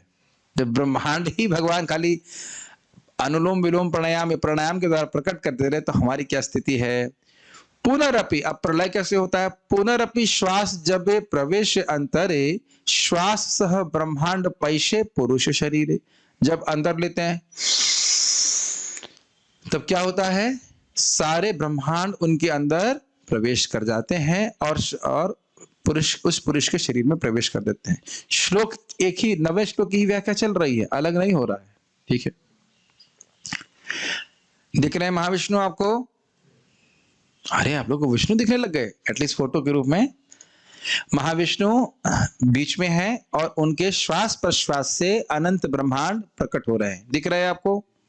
ठीक है, और जब वो सांस अंदर लेते हैं तब क्या होता है? सारे ब्रह्मांड अंदर चले जाते हैं। ठीक है, और ये जो अन्य ब्रह्मांड दिख रहे हैं उनके अंदर आपको गर्भोदकशाय विष्णु दिख रहे हैं। ठीक है, आपको लग रहा है ये सब बातें पता होंगी, लेकिन कई बार देखिए पूछते हैं तो लोग भूल जाते हैं गर्भोदकशाय विष्णु कौन से हैं, महाविष्णु कौन से हैं, इसलिए मैं फोटो भी रख रही हूँ। ठीक है, अब एक और उदाहरण दे रहे हैं, ये बड़ा अच्छा उदाहरण है।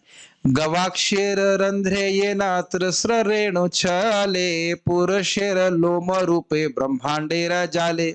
जिस प्रकार से खिड़की से सूर्य की रोशनी आती है कि नहीं, और उसमें बहुत सारे कण देखते हो, उसी प्रकार से महाविष्णु के रोमकूपों से प्रकट हो रहे हैं। अभी आप कहें, अभी आपने कहा सांस से प्रकट हो रहे हैं, अभी आप कह रहे हो रोमकूपों से प्रकट हो रहे हैं। एक बात बताओ, दोनों जगह से भगवान महाविष्णु के रोमकूपों, रोम समझ रहे हैं, रोमकूप जो बाल होता है ना स्थान, रोमकूप से भी प्रकट हो रहे हैं और श्वास से भी, श्वास प्रश्वास से भी प्रकट हो रहे हैं। यही समझना होगा। फोटो दिख रही है आपको? अगर ऐसे नहीं समझ में आ रहा है तो ये आप देख पा रहे हैं, इसमें बहुत सारे कण हमको दिखते हैं ना, ये देखा है कि नहीं देखा आपने? तो उसी प्रकार से बहुत सारे कण दिखाई पड़ते हैं खिड़की से आते हुए, तो उसी प्रकार से ये कण के रूप में प्रकट होते हैं ब्रह्मांड महाविष्णु के स्वरूप से। मुझे लग रहा है आप लोग थक गए नहीं ना? यही सुनना चाहता हूं। अब इसको वह प्रमाणित कर रहे हैं ब्रह्म संहिता के श्लोक से। मेरे संग गाइए। यस्य कनेश्वसित कालमथावलंब्य, माइक पे मत बोलिए, जीवंति लोम विलजा जगदंडनाथा विष्णुर्महांस इह यस्य कला विशेषो गोविंदमादि पुरुषम तमहं भजामि। अनुवाद पढ़ी, अनुवाद पढ़ पाएंगे? हाँ। ब्रह्मागण तथा भौतिक लोकों के ब्रह्मागण ब्रह्मांड गण कहाँ से आ गया? ब्रह्मागण। ब्रह्मागण नहीं, ब्रह्मांड होना चाहिए, गलत लिखा हुआ है फिर। ब्रह्मांड होना चाहिए। ब्रह्मागण, ब्रह्मागण ब्रह्मा तो आ ही नहीं इसमें। अच्छा बोलिए। ब्रह्मांड गण तथा भौतिक लोगों के अन्य स्वामी नहीं नहीं, ब्रह्मांड गण नहीं, फिर ब्रह्मागण ही होगा। ठीक, बोलिए ब्रह्मा जी। ब्रह्मागण तथा भौतिक लोगों के अन्य स्वामी महाविष्णु के रोम छिद्रों से उत्पन्न होते हैं और उनके एक उच्छ्वास काल तक जीवित रहते हैं। मैं उन आदि भगवान गोविंद की पूजा करता हूँ। महाविष्णु उनके पूर्ण अंश के अंश है। ये समझ में आया? फिर से फोटो देख लीजिए महाविष्णु का। महाविष्णु के श्वास प्रश्वास में ब्रह्मांड उत्पत्ति होती है और उसमें ब्रह्मा जी एक एक अलग अलग ब्रह्मांड में अलग अलग ब्रह्मा जी होते हैं और उनकी जीवन आयु कब तक होती है? भगवान के श्वास प्रश्वास के बराबर। अब ब्रह्मा जी की आयु कितनी लंबी होती है? ब्रह्मा जी का दिन कितना लंबा होता है? प्रभु जी बहुत सारे जीरो थे, याद नहीं आ रहा कितने जीरो थे उसमें। और उसमें आप फिर जो है एक दिन, नहीं सॉरी क्षमा कीजिएगा, एक दिन नहीं 12 घंटे, और 12 घंटे की रात, फिर ऐसा एक दिन हो गया, फिर गुणा 30, जो भी गुणा 365, गुणा एक साल हो गया, तो गुणा 100 साल, इतना लंबा। और वो कितना भगवान की कितना भगवान कितनी लंबी आयु है? ये स्थिति। अब देख रहे हैं कि भौतिक आसक्तियों की क्या मूल्य है। अब देख रहे हैं हमारे जो भौतिक आसक्तियां हैं उसका मूल्य क्या है। एक और पॉजिटिव चीज भी है, अगर कोई भौतिक रूप से आसक्त भी है और आसक्ति को नहीं भी त्याग रहा है तो भी उसके लिए निराशा के कोई स्थान नहीं है। उसके लिए निराशा का कोई स्थान नहीं है। भक्ति स्वीकार कर रहा है, आगे जाकर समझ में आ जाएगा इसकी कोई वैल्यू नहीं है। बहुत से लोगों को अगर आप काउंसलिंग करें तो आप देखेंगे कि हमारे बोलने से, कुछ भी करने से उनकी भौतिक इच्छा जाती नहीं है। तो कोई बात नहीं, वह भगवान की भक्ति अच्छे से करे, और 1-2 जन्म भी हो सकता है लग जाए, मैं कहता हूँ 10 जन्म लग जाए, जितने भी जन्म लगे उन्हें समझ में आ जाएगा नहीं इसमें कुछ भी नहीं है। तो इसीलिए बोला जा रहा है अकामः सर्व कामो वा मोक्ष कामोदारिति। जैसे आप घर गए तो घर में आपको वैकुंठ लगा कि नहीं लगा? नहीं लगा ना, वापस आ गए ना। अगर मैं तब आपको पकड़ लेता तब आप क्या कहते? प्रभु जी हमको फंसा लिए, बोलते ना। अब आप घर गए और कहे कि नहीं ये वैकुंठ तो नहीं है, ये तो विराज रिवर भी नहीं है, ये तो कारण सागर भी नहीं है, यह तो माया का जाल है, फिर वापस आ रहे हैं आप। Does it make sense? और ये बहुत अच्छी पॉलिसी होती है। जब कोई हमारे आश्रम में जाना चाहता है, मैं कहता हूँ कल जाना चाह रहे थे, अरे आज जाना चाहते हो, कल क्यों नहीं गए? प्रेम से मैंने कल, आज जाना चाहते हो? हाँ प्रभु जी मैं छोड़ के जा रहा हूँ। कल क्यों नहीं गए? ऐसे मजाक में बोलता हूँ, कल चले जाओ। थोड़ा दुख, आंटी जी पिटाई करेंगे तो वापस आ जाओगे, और नहीं तो अगला जन्म, अगला जन्म। इतना दुख भोगने के बाद अरे रोज मल त्याग करना पड़ रहा है, तब भी समझ में नहीं आ रहा कि शरीर अच्छा नहीं है, तो फिर क्या समझाएंगे? ठीक है। और 16 माला करे और एक बार पहुंच गए मुकेश प्रभु भगवान के धाम, तो मजा आ जाएगा कि नहीं? क्यों मुकेश रू? तो मुकेश है, कैसा लगता है आपको? कुछ भी हो, चाहे यहाँ जूम पे उठना पड़े, मंगल आरती जाना पड़े, कष्ट हो, थोड़ा बहुत मान लिया जाए, और एक बार भगवान के पास पहुंच गए, बस सारा प्रॉब्लम सॉल्व है कि नहीं मुकेश? ये याद रखना चाहिए। ये एक्चुअली भी चैतन्य चरितामृत के इन्हीं तात्पर्य में लिखा हुआ है। जाप करते हुए स्मरण करना चाहिए कि मंत्र हमें कहां लेके जाएगा। कहां लेके जाएगा हरे कृष्ण मंत्र? गोलोक। और आप कहेंगे मुझे क्यों प्राप्त हुआ? Don't ask that question. Don't ask that question कि आपको क्यों प्राप्त हुआ। आनंद लीजिए और जम के जप कीजिए, भक्ति करिए, जितना कम से कम 16 माला। क्या वो कौन सा ऐसा भजन करना है? चाप के भजन कीजिए। हाँ, चाप के भजन कीजिए। नो होल्ड्स बार्ड, किसी को मत देखो। घोड़ा भी हमारा शिक्षा गुरु है। कैसे है? सब लोग घोड़े बने, न लेफ्ट न राइट, भगवान की भक्ति करनी। और कुछ लोग लेफ्ट राइट देखना चाहते हैं तो वो भी देख करके भक्ति करें, जितना भी कर सकते हैं। ये जब मैं प्रसंग पढ़ता हूँ तो मुझे बड़ा उत्साह आता है। कुछ महत्वपूर्ण नहीं है, भगवान का 2 टाइम प्रसाद पाओ, भगवान की भक्ति करो। अब इसी संबंध में ब्रह्मा जी की युक्ति है, दशम स्कंद 14वां अध्याय। वो अपनी नगण्यता प्रस्तुत कर रहे हैं। मैं कौन हूं भगवान आपके सामने? किससे प्रार्थना कर रहे हैं? बाल कृष्ण, छोटे कृष्ण से। क्वाहं तमो महदहं खचराग्निवार्भू संवेष्टितांड घट सप्तवितस्तिकायः क्वे दृग्विधा विगणितांड पराणुचर्या वाताध्वरोम विवरस्य च ते महेत्वम। अनुवाद पढ़ लीजिए इसका। ये ब्रह्मा जी, देखिए बड़ा कौन है यहाँ पे? ब्रह्मा जी देखने में बड़े लग रहे हैं, 4 मुख वाले हैं, देवता स्वरूप हैं, और कृष्ण कैसे हैं? ग्वाल बाल स्वरूप, और हाथ जोड़कर वो प्रार्थना कर रहे हैं, गोविंदम आदि पुरुषम तम। नहीं, गोविंदम आदि पुरुषम वाली प्रार्थना अलग जगह करी है, लेकिन कृष्ण को सामान्य बालक नहीं मानना चाहिए। क्या पढ़ रहे हैं जरा बोलिए। मैं अपने हाथ के 7 बिताओं के माप वाला क्षुद्र प्राणी कहा हूँ। थोड़ा जोर से बोलिए। हाँ। मैं भौतिक प्रकृति, समग्र भौतिक शक्ति, मिथ्या अहंकार, आकाश, वायु, जल तथा पृथ्वी से निर्मित इस ब्रह्मांड से घिरा हुआ हूँ। और आपकी महिमा क्या है? आपके शरीर के रोमकूपों से असंख्य ब्रह्मांड उसी तरह निकल रहे हैं जिस प्रकार खिड़की के छेद से धूल के कण निकलते हैं। अब समझ में आया? वो खिड़की के छेद से वाला जो एग्जाम्पल दिया गया था, उसकी पुष्टि कर रहे हैं भागवत के श्लोक से शिला कृष्णदास कविराज गोस्वामी। अब देखिए यही बात है, जिस मुझे भागवत के श्लोक पता है तो मैं समझ पा रहा हूं, जो भागवत के श्लोक नहीं जानते कम से कम इतना तो ग्रहण कर पा रहे हैं ना कि ये श्लोक क्यों कोट किया जा रहा है, ताकि समझाने के लिए। जिस प्रकार से आपने फोटो देखा ना, ये वाला फोटो जिसमें आप देख रहे हो कि खिड़की से रोशनी में वो आ रही है, उसमें बहुत सारे कण आ रहे हैं, उसी प्रकार से इसको पुष्ट करने के लिए श्लोक है, जो कि भागवत का श्लोक है। यहाँ ब्रह्मा जी स्वयं उदाहरण को दे रहे हैं कि ब्रह्मा जी तो जानते ही हैं कि आपके रोम कूपों से अनंत अनंत ब्रह्मांड आ रहे हैं, लेकिन एक प्रश्न बनेगा। मान लो कृष्ण, बाल कृष्ण जो आप देख रहे हो, वो कहें अरे मैं तो ग्वाल बाल हूं, मेरे रोम कूपों से ब्रह्मांड कहां प्रस्तुत हो रहे हैं, मैं तो ब्रह्मांड के अंदर दिख रहा हूं आपको। ब्रह्मा जी क्या बोल रहे हैं? आपके रोम कूपों से ब्रह्मांड निकल रहे हैं, तो बाल कृष्ण के रोम कूपों से निकल रहे हैं, महाविष्णु के रोम कूपों से निकल रहे हैं, लेकिन महाविष्णु की कृष्ण के ही विस्तार है, इसलिए ब्रह्मा जी इस प्रकार से कह रहे हैं। ग्रहण कर रहे हैं? ठीक है। इज इट टू डिफिकल्ट और आ रही है बात समझ? हाँ। अंशेर अंश ये कलातार नाम गोविंद प्रतिमूर्ति श्री बलराम। अंश के अंश जो होता है उसे कला कहते हैं, और गोविंद की प्रतिमूर्ति है श्री बलराम जी। गोविंद जी की ही दूसरी मूर्ति है बलराम जी, तो आपने सुना था। तारा एक स्वरूप श्री महासंकर्षण, तहा अंश पुरुष हो कलाते गणन। उनके ही एक स्वरूप है महासंकर्षण। किनके स्वरूप? बलराम जी के स्वरूप, और उनके अंश हैं ये पुरुष यानी महाविष्णु। उनकी वो कला कहलाते हैं। यहाँ के तो कला कही ती हो महाविष्णु, महापुरुष अवतारी ते हो सर्व जिष्णु। तो अनुवाद पढ़िए इसका। मैं कहता हूँ कि यह कला महाविष्णु है। वे महापुरुष है जो अन्य पुरुषों के स्रोत है और जो सर्वव्यापी है।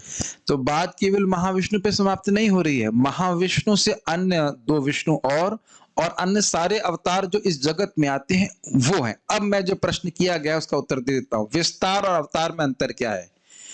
अवतार को अवतार हम तब कहते हैं, भगवान विष्णु के अवतार तो हैं ही, कृष्ण के अवतार हैं, लेकिन क्या वो सारे इस जगत में आते हैं? ऐसा नहीं है।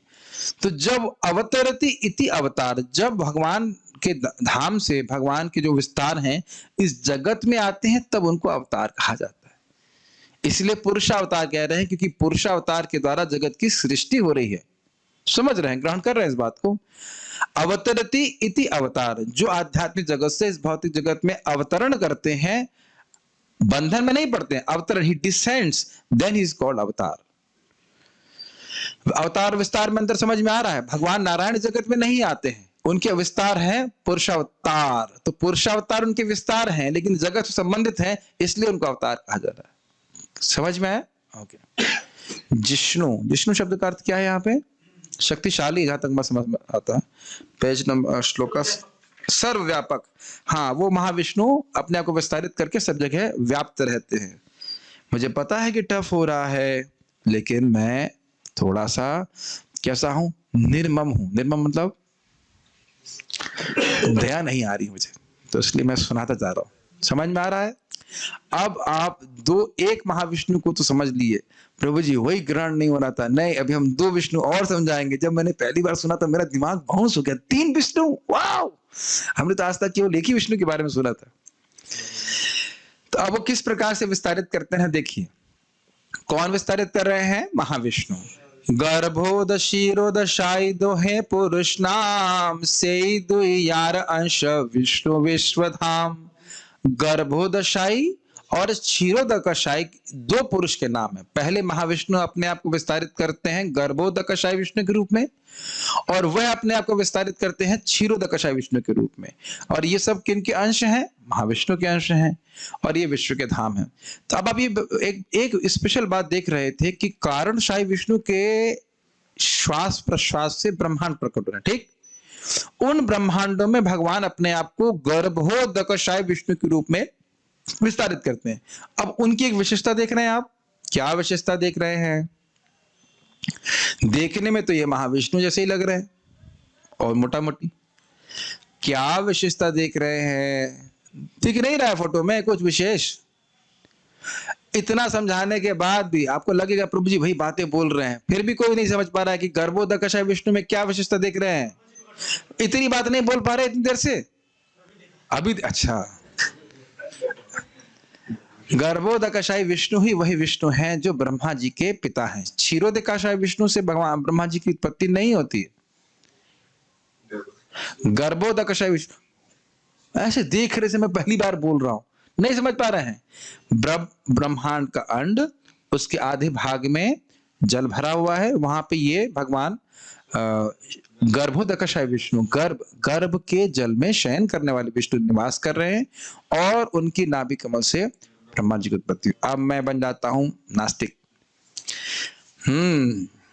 तो भगवान विष्णु पुरुष है कि स्त्री है? पुरुष है तो बच्चा कैसे पैदा कर रहे हैं? पुरुष हैं तो बच्चा कैसे पैदा कर रहे हैं? और देखने में तो पुरुष लग रहे हैं, तो पुरुष है कि स्त्री है? क्या उत्तर होगा? ये उत्तर मैं दे चुका हूं, लेकिन अभी मैं आपको प्रश्न कर रहा हूं। उत्तर भगवान की पहली बात ये कि सारे अंगों से सारे काम हो सकते हैं। पत्नी बगल में बैठी है, पत्नी लक्ष्मी जी, उनकी सहायता लेकर बच्चा पैदा नहीं कर रहे हैं, और ना ट्यूशन दे रहे हैं अपने बच्चे को, अपनी इच्छा मात्र से बच्चे को जन्म भी दे रहे हैं और पढ़ा भी दे रहे हैं। समझ रहे हैं ये बात? और दूसरा, भगवान में वो धारणा पुरुष और स्त्री की नहीं करनी चाहिए जैसे यहाँ पे पुरुष और स्त्री यहाँ पे एक उपाधि है। आत्मा भी पुरुष स्त्री नहीं है, उपाधि के रूप में स्वीकार करता है कि मैं स्त्री हूं, मैं पुरुष हूं, है ना? लेकिन इस प्रकार की उपाधि का कंसेप्शन हमें भगवान विष्णु पे नहीं लगाना चाहिए। वे त्रिगुणातीत व्यक्ति है। ये कौन है? अरे वाह, कितने सुंदर लग रहे हैं। इनका नाम क्या है? क्षीरोदकशाय विष्णु। नारायण तो है ही, लेकिन हमने जानबूझ करके यहाँ फोटो में लगा रखा है। ये कहाँ शयन करते हैं? क्षीर उदक शाही। क्षीर मतलब क्या होता है? दूध, ठीक है? तो दूध के समुद्र में ये निवास करते हैं। इनका स्थान ब्रह्मांड के ऊपरी भाग में कहीं है, क्षीर सागर। तो क्योंकि ऊपर है तो वहां से दूध नीचे टपक क्यों नहीं रहा है? लॉजिक को कहाँ डालना है? डस्टबिन में। और दूध फट नहीं रहा है, दूध का दही नहीं बना। अरे हमारे दिमाग का दही बन गया सुनते सुनते, लेकिन उस दूध का दही नहीं बना। नहीं, उसमें कोई प्रिजर्वेटिव नहीं होता है। मैं कभी कभी भक्त लोग झगड़ा करते हैं दूध के लिए, मैंने कहा कोई नहीं बेटा, ज्यादा दूध के लिए झगड़ा करोगे तो तुम क्षीर सागर में मेंढक बन जाओगे और खूब भगवान कहेंगे लो पियो दूध, ठीक है कि नहीं? तो खैर, ये क्यों फोटो दिखाई जा रही है? ये परमात्मा स्वरूप में सभी के हृदय में विद्यमान है। तो गर्भोदकशाय विष्णु के रूप में ब्रह्मांड में निवास करते हैं, और हमारे हृदय में वह क्षीरोदकशाय विष्णु के रूप में निवास करते हैं। तो उस परम पिता परमात्मा परमेश्वर का नाम क्या है? क्षीरोदकशाय विष्णु, ठीक? ये भी बड़ा इंटरेस्टिंग है। यदि कोई भक्त को आप देखो कि वह भौतिकता में फंसी रहा है, तो इतना बात समझ जाओ कि भगवान अब उसको प्रेरित कर रहे हैं उसके कर्मानुसार। आप कुछ नहीं कर सकते। ध्यान दीजिएगा, ऐसा नहीं कि हम उसका हित नहीं चाहते, लेकिन इस समय भगवान उसको प्रेरित कर रहे हैं ऐसे ही कार्य करने के लिए। तो आप उस भक्त के प्रति कोई नेगेटिव भावना से युक्त नहीं होते। समझ में आ रहा है? श्रीमद् भागवतम कितनी अद्भुत ग्रंथ है। ये चैतन्य चरितामृत कितना अद्भुत है, लेकिन कुछ लोग नहीं श्रवण कर रहे हैं ना, तो कुछ उनका पुण्य की कमी ही है कि भगवान उनको प्रेरित ही नहीं कर रहे ऐसा। यही सीधी बात। हाँ, हम लोग, इसका मतलब नहीं कि हम उनसे घृणा करें, हमने कितनी बार देखा, और मैं कुछ कर भी नहीं पाता, इसलिए अब मैं करना बंद ही कर दिया है। जिसको अपना ही हित अहित नहीं समझ में आ रहा है, उसको ब्रह्मा जी भी समझाएंगे नहीं समझ में आएगा। तो मैं तो ब्रह्मा जी नहीं हूं ना, ये तो मान लेना मैं ब्रह्मा जी नहीं हूं, स्वीकार कर लेना, कोई मेरा पक्ष तो नहीं ले रहा कि प्रभु जी ब्रह्मा जी हैं, तो हम क्या समझाएंगे, है ना। आपको रोका था घर जाने से, बताया था, फिर भी घर गए ना, देख रहे हैं, डांट नहीं रहा हूं, और नहीं रोकता तो आप कहते ना प्रभु जी पकड़ रहे हैं, और पकड़ा आपको वापस आने के लिए, अब फिर भगवान खींच के वापस ला रहे हैं। कृष्ण राधा श्याम सुंदर कृष्ण अगर खींचेंगे तो क्या कौन रोक सकता है ना। जी सभी, ये बड़ा स्पष्ट दिखता है परमात्मा मोड। मुझे मैं ये आदमी ऐसे क्या, मतलब आपको नहीं देख रहा हूं, अगर कोई भी व्यक्ति ऐसे कार्य कर रहा है तो देखने का प्रयास कीजिए कैसे भगवान उसको उस तरह से बर्ताव करने के लिए प्रेरित कर रहे हैं। इससे पहले आगे जाइए, एक्सपेरिमेंट कीजिएगा, कोई व्यक्ति विशेष तरह से बर्ताव कर रहा है, आप ये देखने का प्रयास कीजिए उसके संस्कार के अनुसार व्यक्ति उसको ऐसे प्रेरित करना है वैसे कार्य करने के लिए। नहीं समझ में आ रही बात, थोड़ा अप्लाई करेंगे तो बड़ा इंटरेस्टिंग हो जाता है। हर व्यक्ति अलग तरह से बर्ताव करता है और भगवान उसको इसलिए से प्रेरित करते हैं क्योंकि उसका संस्कार इस प्रकार का है पहले का। अरे भाई, ये 3 विष्णु पढ़ करके हमें क्या फायदा होगा, ये बताओ, दिमाग खराब कर दिया आपने। तो देखिए श्लोक, हर जगह फायदा देखते हैं, देखिए फिर।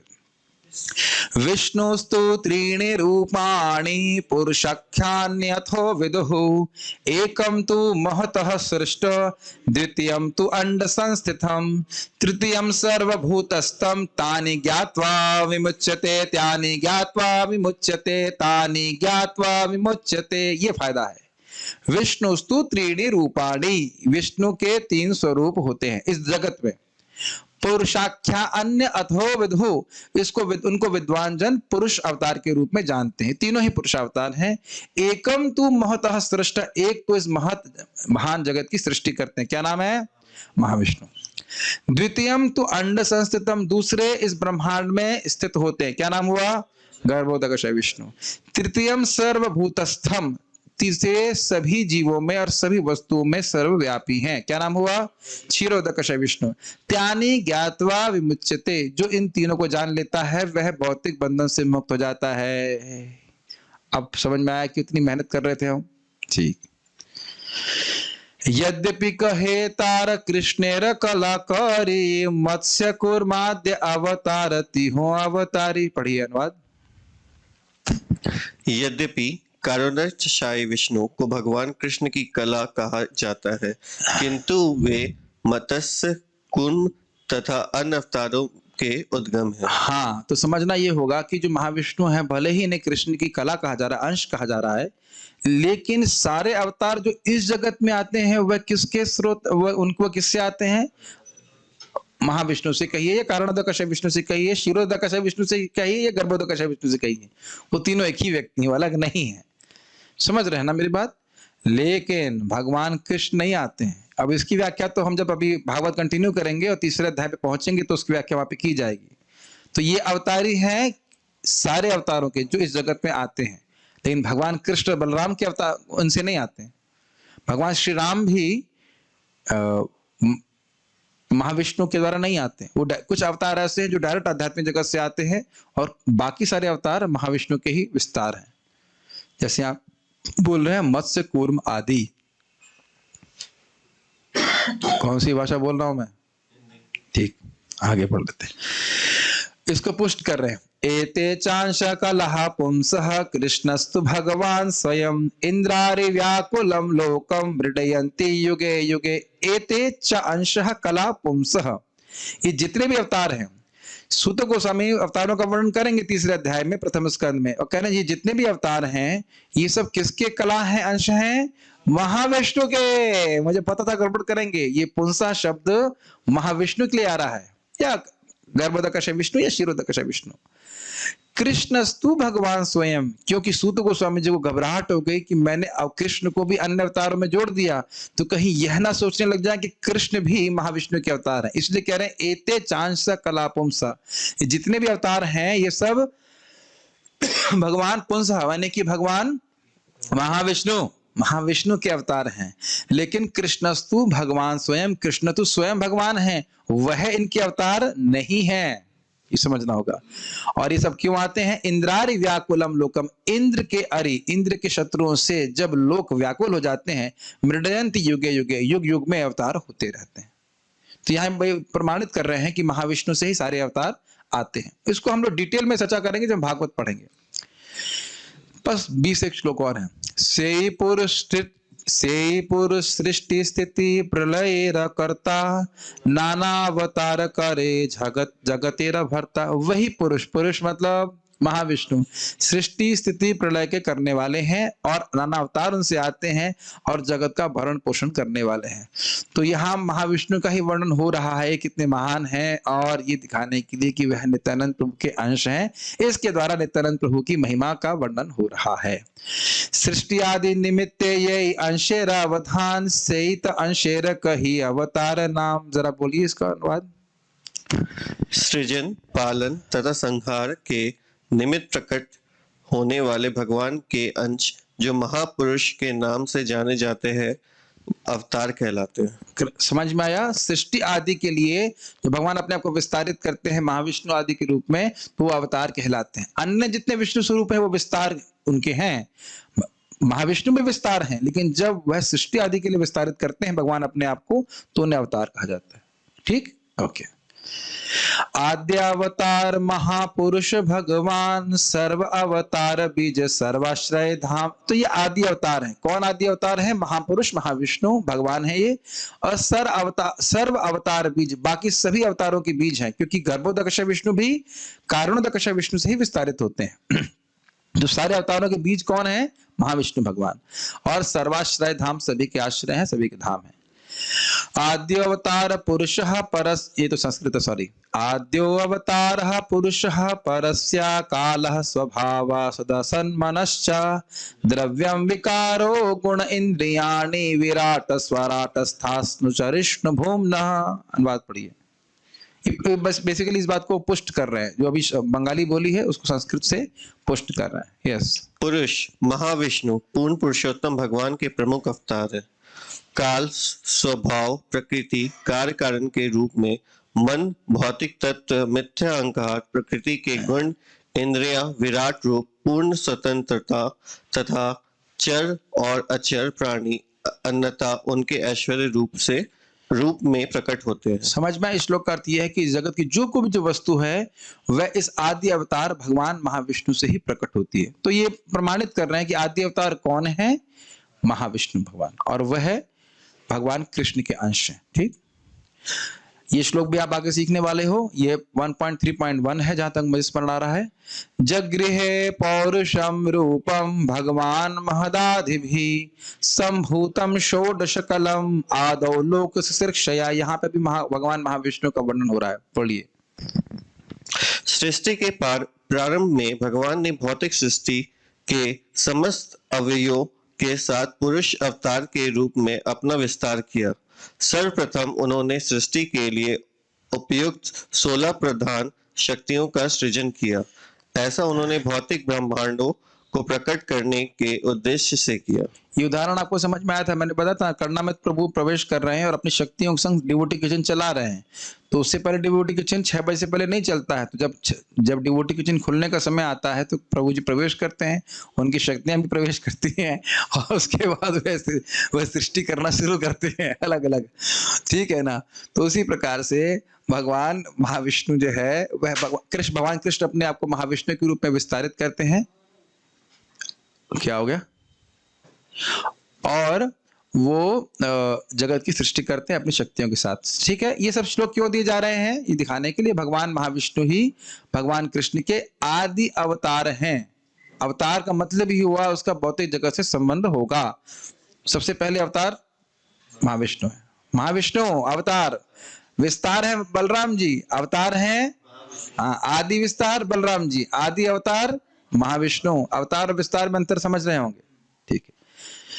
यद्यपि सर्वाश्रहेति हो ताहते संसार, अंतरात्मा रूपेति हो जगत आधार। पढ़िए। यद्यपि भगवान हर वस्तु के आश्रय है और सारे ब्रह्मांड उन्हीं पर आश्रित है, किंतु वे परमात्मा रूप में प्रत्येक वस्तु के आधार भी है। ये एक बड़ा इंटरेस्टिंग बात है। सब कुछ भगवान के अंदर है, लेकिन भगवान अंतरात्मा के रूप में सभी के अंदर भी प्रवेश किए हैं। वाओ! जैसे मैं इस रूम के अंदर हूं, लेकिन ये रूम मेरे अंदर है क्या? नहीं। लेकिन भगवान के अंदर सब कुछ है, और फिर भगवान सबके के अंदर भी प्रवेश करना है। ये तो समझ में बिल्कुल नहीं आ रहा प्रभु जी। जैसा लिखा है वैसे समझिए, डस्टबिन का उपयोग कीजिए। प्रकृति सहित तार उभय संबंध, तथापि प्रकृति सह नाही स्पर्श गंध। प्रकृति के संग महाविष्णु का दो प्रकार का संबंध है। एक, उस पर दृष्टिपात करते हैं तो वहां तो दूर रहे, तो आप समझ सकते हो वहां दूर रह रहे इसलिए स्पर्श नहीं कर रहे, लेकिन ना, प्रकृति के अंदर प्रवेश भी कर रहे हैं परमात्मा के रूप में, तब भी स्पर्श की गंध भी नहीं है, फिर भी भगवान माया से बिल्कुल स्पर्श नहीं करते। अब हो ना अचिंत्य शक्ति भगवान की। भाई आप नदी को दूर से देखिए, समझ गया, जल से स्पर्श नहीं किया, लेकिन जल के अंदर डुबकी मार दी और फिर भी स्पर्श ना करें, ये तो बड़ी अद्भुत बात है। गीले नहीं हुए भाई, ये बात। एतद ईशनम ईशस्य प्रकृतिस्थोपि तद गुणै न युज्यते सदात्मस्थैर यथा बुद्धिस्तदाश्रयः। अब इस बात को जो ने भी कहा कि प्रकृति संबंध भगवान का बिल्कुल नहीं है, उसको भी वह श्लोक से पुष्ट करते हैं। एतद ईशनम ईशस्य प्रकृतिस्थोपि तद्गुणे न युज्यते सदात्मास्थैर यथा बुद्धि तदाश्रय। भगवान इस प्रकृति में, ये भगवान का अद्भुत ऐश्वर्य है। ईश मतलब भगवान का ऐश्वर्य है कि प्रकृति में स्थित होते हुए भी उनके गुणों से, तद्गुणे न युज्यते, भगवान उनके गुणों से, प्रकृति के सतगुण रजगुण तमगुण से बिल्कुल स्पर्श नहीं करते। सदा आत्मस्थैर, अपने ही स्वरूप में सदा स्थित रहते हैं। यथा बुद्धि तदाश्रय, न सिर्फ वो अपितु जिनकी बुद्धि भगवान में आश्रित है वह भी प्रकृति के गुणों का संपर्क नहीं करते। माम च यो व्यभिचारेण भक्ति योगे न सेवते सगुणान समति तेतान ब्रह्म भूयाय कल्पते। जो मेरी अव्यभिचारी भक्ति करता है वह भी गुणों से मुक्त हो जाता है। तो भगवान के गुणों का संपर्क होने का कोई प्रश्न ही नहीं बनता। तो यह श्लोक उसको प्रमाणित कर रहा है। मैं आप लोगों की केवल हेल्प कर रहा हूं एक ओवरव्यू देने के लिए। डिटेल के लिए आप लोगों को तात्पर्य पढ़ने पड़ेंगे तो समझ में आएगा। जब भगवान का आश्रय लेके व्यक्ति गुणों के पार हो जाएगा तो फिर भगवान के गुणों से संबंध होने का प्रश्न ही नहीं बनता है। 87 तक पहुंच गए, 3 श्लोक और हैं। ए मत गीता तेह पुनः पुनः कोय सर्वदा ईश्वर तत्व अचिंत शक्ति होए। इसी प्रकार गीता में बार बार कहा गया है कि ईश्वर तत्व की, जो ईश्वर तत्व में हमें समझना होगा कि उनकी शक्ति अचिंत है, हमारी भौतिक बुद्धि के परे है। नाम और नामी में भेद होता है कि नहीं? यहां होता है, लेकिन भगवान के नाम और भगवान में भेद नहीं होता। तो उसमें हमें अपनी भगवान ये स्वीकार करना पड़ेगा कि भगवान ऐसा अपनी अचिंत शक्ति से करते हैं। उसको क्या बोल रहे हैं प्रमाण देने? आमित जगते वासी जगत आमाते न आमी जगते वासी न आम जगते। कितना सुंदर है। आमित जगते वासी, जगत आमाते, मैं जगत में वास करता हूं और जगत मुझ में वास करता है। ना आमी जगते वासी, और मैं जगत में वास नहीं करता। ना आमा जगत, और जगत मुझ में वास नहीं करता। ए भाई क्या बोलना चाहते हो? तो इसकी व्याख्या तो आपको गीता का श्लोक देखना पड़ेगा, लेकिन वहां पे बोला गया है भगवान अपनी इच्छा मात्र इस जगत को सृष्टि करते हैं और इसमें प्रवेश करके भी इसमें लिप्त नहीं होते हैं। ठीक है। अचेतन ऐश्वर्य ए जानी हा आमार ए त गीतार अर्थ कैला प्रचार। ये मेरा अचिंत ऐश्वर्य क्या है? श्लोक का, भगवद गीता का, पश्य में योगम ऐश्वर्यम, मेरे इस योग ऐश्वर्य को देखो। बहुत अद्भुत ऐश्वर्य भगवान कृष्ण का है। ठीक है, कि जगत में होते हुए भी वो नहीं है, जगत उनमें होते हुए भी उनमें नहीं है। उसकी व्याख्या आप कृपया वहीं श्लोक में देख लीजिएगा। ये गीता, भगवद गीता इसका अर्थ का प्रचारित करती है। सेत पुरुष यार अंश धरे नाम चैतन्य रसंग से नित्यानंद राम। वही पुरुष जिनका अंश है, मतलब ये महाविष्णु जिनका गुणगान किया गया, वो किनके अंश हैं? नित्यानंद प्रभु के, जो चैतन्य महाप्रभु के संग डोल रहे हैं। ब्रज की भाषा में कहा जाए डोल रहे हैं। डोलना कहते हैं ना, वो डोल रहे हैं, इधर से नाच रहे हैं, गा रहे हैं, गिर रहे हैं, पढ़ रहे हैं। तो यह नहीं सोचना चाहिए कि नित्यानंद प्रभु कोई सामान्य व्यक्ति हैं, उनके अंश है महाविष्णु। एत नवम श्लोकेर अर्थ विवरण दशम श्लोकेर अर्थ शुन दिया मन। इस प्रकार से नवे श्लोक का विवरण दिया गया। दशम श्लोक के अर्थ का आप मन लगाकर सुनिएगा। कल नित्यानंद त्रयोदशी है और नित्यानंद त्रयोदशी में हमें नित्यानंद प्रभु से प्रार्थना करना चाहिए कि आप इस प्रकार से वही दृष्टिपात हम पर भी करें और भगवान का प्रेम हमको भी प्राप्त कराएं। तो उम्मीद है कुछ ग्रहण कर पा रहे होंगे आप लोग। कुछ मैं प्रश्न देख लेता हूं, अभी कुछ प्रश्न है या कमेंट्स हैं कुछ। तो अवतार और विस्तार में क्या है, इसका वर्णन तो हम अंत करते हैं। कोई कह रहे हैं कि भगवान विष्णु बलराम जी के अवतार हैं और अद्वैताचार्य जी महाविष्णु के अवतार हैं। इसमें कोई दिक्कत नहीं, क्या दिक्कत है? देखते हैं का मतलब क्या है? अच्छा, दिखाई पड़ रहा, ठीक है। चरखा, अग्नि।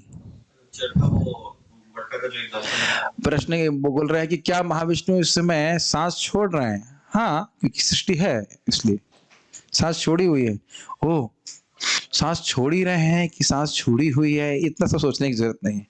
ब्रह्मा जी की लाइफ पूरे होने पे होती है महाविष्णु जी के सांस लेने पे, और जीव get body as per the desire. My question is, जीव का देहांतर तो होता रहता है many times during Brahma ji की लाइफ, उसको कैसे समझें? तो उसमें समझने में कोई कठिनाई तो है ना है। जब सृष्टि नहीं हुई थी, मतलब जब भगवान ने अंदर सांस ले ली महाविष्णु ने, तो ब्रह्मांड की सृष्टि ही नहीं हुई। तो उस समय किसी भी जीव को कोई भी शरीर प्राप्त नहीं था, और जब उन्हें सांस छोड़ी तब सृष्टि होती है, फिर जीवों को शरीर प्राप्त होता है। उसके बाद अपने कर्मानुसार बार बार शरीर प्राप्त करते रहते हैं। ये बात बोली जा रही। घोड़ा सिर्फ सामने देखता है। हाँ, तो आपको भी बस सामने ही देखना है। सामने मैं बैठा हूँ, क्लास दे रहा हूँ, सुबह भी आ जाऊंगा सामने बैठकर जूम पे, सामने मुझे देखिए और जप कीजिए, ठीक है। Brahma, he is beyond maya, प्रविष्ट कर्ण रंधेना। Oh, that is a good question. आपने कहा, भागवत में लिखा है, प्रविष्ट कर्ण रंधेना स्वानाम भाव सरोरुहम धुनोति शमलम कृष्णा सलिलस्य यथा शरद। कृष्ण कथा के माध्यम से भगवान कान से प्रवेश करते हैं और अपने हृदय में, भक्त हृदय में जो भी गंदगी है वो साफ कर देते हैं। तो क्या वो क्षीरोदकशय विष्णु है? श्लोक क्या बोल रहा है? प्रविष्ट कर्ण रंध्रेना स्वानाम भाव सरोरुहम धुनोति शमलम कृष्णा सलिलस्य यथा शरद। क्षीरोदकशय विष्णु के रूप में तो है ही पहले से। तुम्हारे हृदय सदा गोविंद विश्राम, गोविंद कहे नाम मोरा वैष्णव परायण। तो ये बात समझना होगा कि जब हम कृष्ण कथा करते हैं, भक्ति करते हैं, कृष्ण के रूप का ध्यान करते हैं, कृष्ण का स्मरण करते हैं, तो कृष्ण ही हमारे हृदय में प्रवेश कर रहे हैं विशेष रूप से, और अपने स्वरूप को उसी प्रकार से प्रकाशित करेंगे। जब जिंदगी भर हमने भगवान के कृष्ण का ही स्मरण किया है, तो वो कृष्ण रूप में ही प्रस्तुत होंगे, विष्णु स्वरूप में प्रस्तुत नहीं होंगे। समझ रहे ना मेरी बात? इसको ब्रह्मा जी पुष्ट करते हैं। जीवन भर जिस रूप के प्रति भक्त आसक्त रहा है, उसी रूप में भगवान अपने आप को प्रस्तुत करते हैं। जो भगवान विष्णु के भक्त हैं, उनके सामने भगवान विष्णु के रूप में प्रस्तुत होंगे। चैतन्य महाप्रभु किसके विस्तार है, महाविष्णु के या कृष्ण के? ये गलत बात है। कोई बात नहीं, आप नए हैं शायद। महाप्रभु किसी के विस्तार नहीं है, महाप्रभु से स्वयं अवतारी हैं, स्वयं कृष्ण है, स्वयं रूप कृष्ण। अब उसके लिए आपको रुकना पड़ेगा चैतन्य महाप्रभु के आविर्भाव दिवस के कुछ दिनों के पहले तक, जब हम लोग उनके तत्व के बारे में श्रवण करेंगे। अभी तो नित्यानंद प्रभु के बारे में सुनिए। मया ततमिदं सर्वम जगद व्यक्त मूर्तिना मस्थानि सर्वभूतानि ना चाहम तेषाम् अवस्थितः। लेकिन ये 10.4 9.4 तो नहीं लग रहा है, पता नहीं। ठीक है, ओके। और यहाँ पे किसी भक्त कोई प्रश्न है? कहीं तो कहेंगे आप सामने वाले भक्तों पे ध्यान ही नहीं देते। कुछ लोग कमेंट कर रहे हैं, इस प्रकार से कमेंट आना चालू हो गया है। नहीं, हम सब पे ध्यान देते हैं भाई। ऑब्वियसली मैं महाविष्णु नहीं हूँ। ठीक है, ओके, तो उम्मीद है कि आप सभी लोगों को ये बात समझ में आई होगी। तो अपना मन लेके आइएगा कल दशम श्लोक की व्याख्या सुनने के लिए। कल सुबह हम लोग नित्यानंद प्रभु के बाद कुछ भजन गा सकते हैं, या भजन गा लेंगे, सुबह भजन कुछ गा लेंगे, भजन की व्याख्या करेंगे। हिंदी में कल क्लास करेंगे, सो ध्यान रखिएगा, सुबह 8 से 9 में हम लोग हिंदी में क्लास करेंगे। नित्यानंद प्रभु के बारे में कुछ चर्चा करेंगे। लीला नहीं बताऊंगा, कुछ भजन ही गा सकते हैं और उसके एक्सप्लेनेशन करने का प्रयास करते हैं, देखते हैं क्या भगवान प्रेरणा करते हैं। सभी लोग आए इसके लिए बहुत बहुत धन्यवाद। कल कितने बजे तक फास्टिंग है? 1 बजे तक। हाँ, डिवोटी के चैनल इंचार्ज बोल रहे हैं 1 बजे तक फास्टिंग है। आप लोग सब लोग आमंत्रित हैं। हम लोग लाइव करेंगे वहां से जूम फीस्ट जब होगा तो आप लोग दूर देखते रहिएगा, हम लोग फीस्ट खा रहे हैं, ठीक है कि नहीं। तो कुछ लोग जो कह रहे हैं कि भाई वृंदावन नहीं आना चाहते हैं, तो उनको ये चीज सुविधा प्राप्त नहीं होगी, ऑनलाइन प्रसादम नहीं दे सकता है। तो ग्रेन प्रसादम है। सभी कल माता जी से अनुरोध है जो घर पे रह रही हैं कि जम के फीस्ट बनाइए, जितनी शक्ति है। केवल जप ही मत करते रहिए, ठाकुर नित्यानंद प्रभु खिलाई हुई बढ़िया से, खाने में बहुत एक्सपर्ट है। नित्यानंद प्रभु बड़े भूखे हैं। एक छोटी सी लीला बताऊंगा, मैंने पहले बताया था। 3 दिन तक महाप्रभु संन्यास लेके भाग रहे हैं, उनके पीछे नित्यानंद प्रभु भाग रहे हैं, और फिर जब शांतिपुर में आते तो चर्च बुलाते हैं, बड़ा फीस्ट करते हैं। तो महाप्रभु कहते हैं, अरे मैं इतना कैसे खाऊंगा, ये तो बहुत सारा है। और नित्यानंद प्रभु कहेंगे, मैं इतना कैसे खाऊंगा, ये तो बहुत थोड़ा है। तो नित्यानंद प्रभु खाने में कोई दिक्कत नहीं है, उनको चावल बहुत पसंद है, चावल तो खाते ही हैं।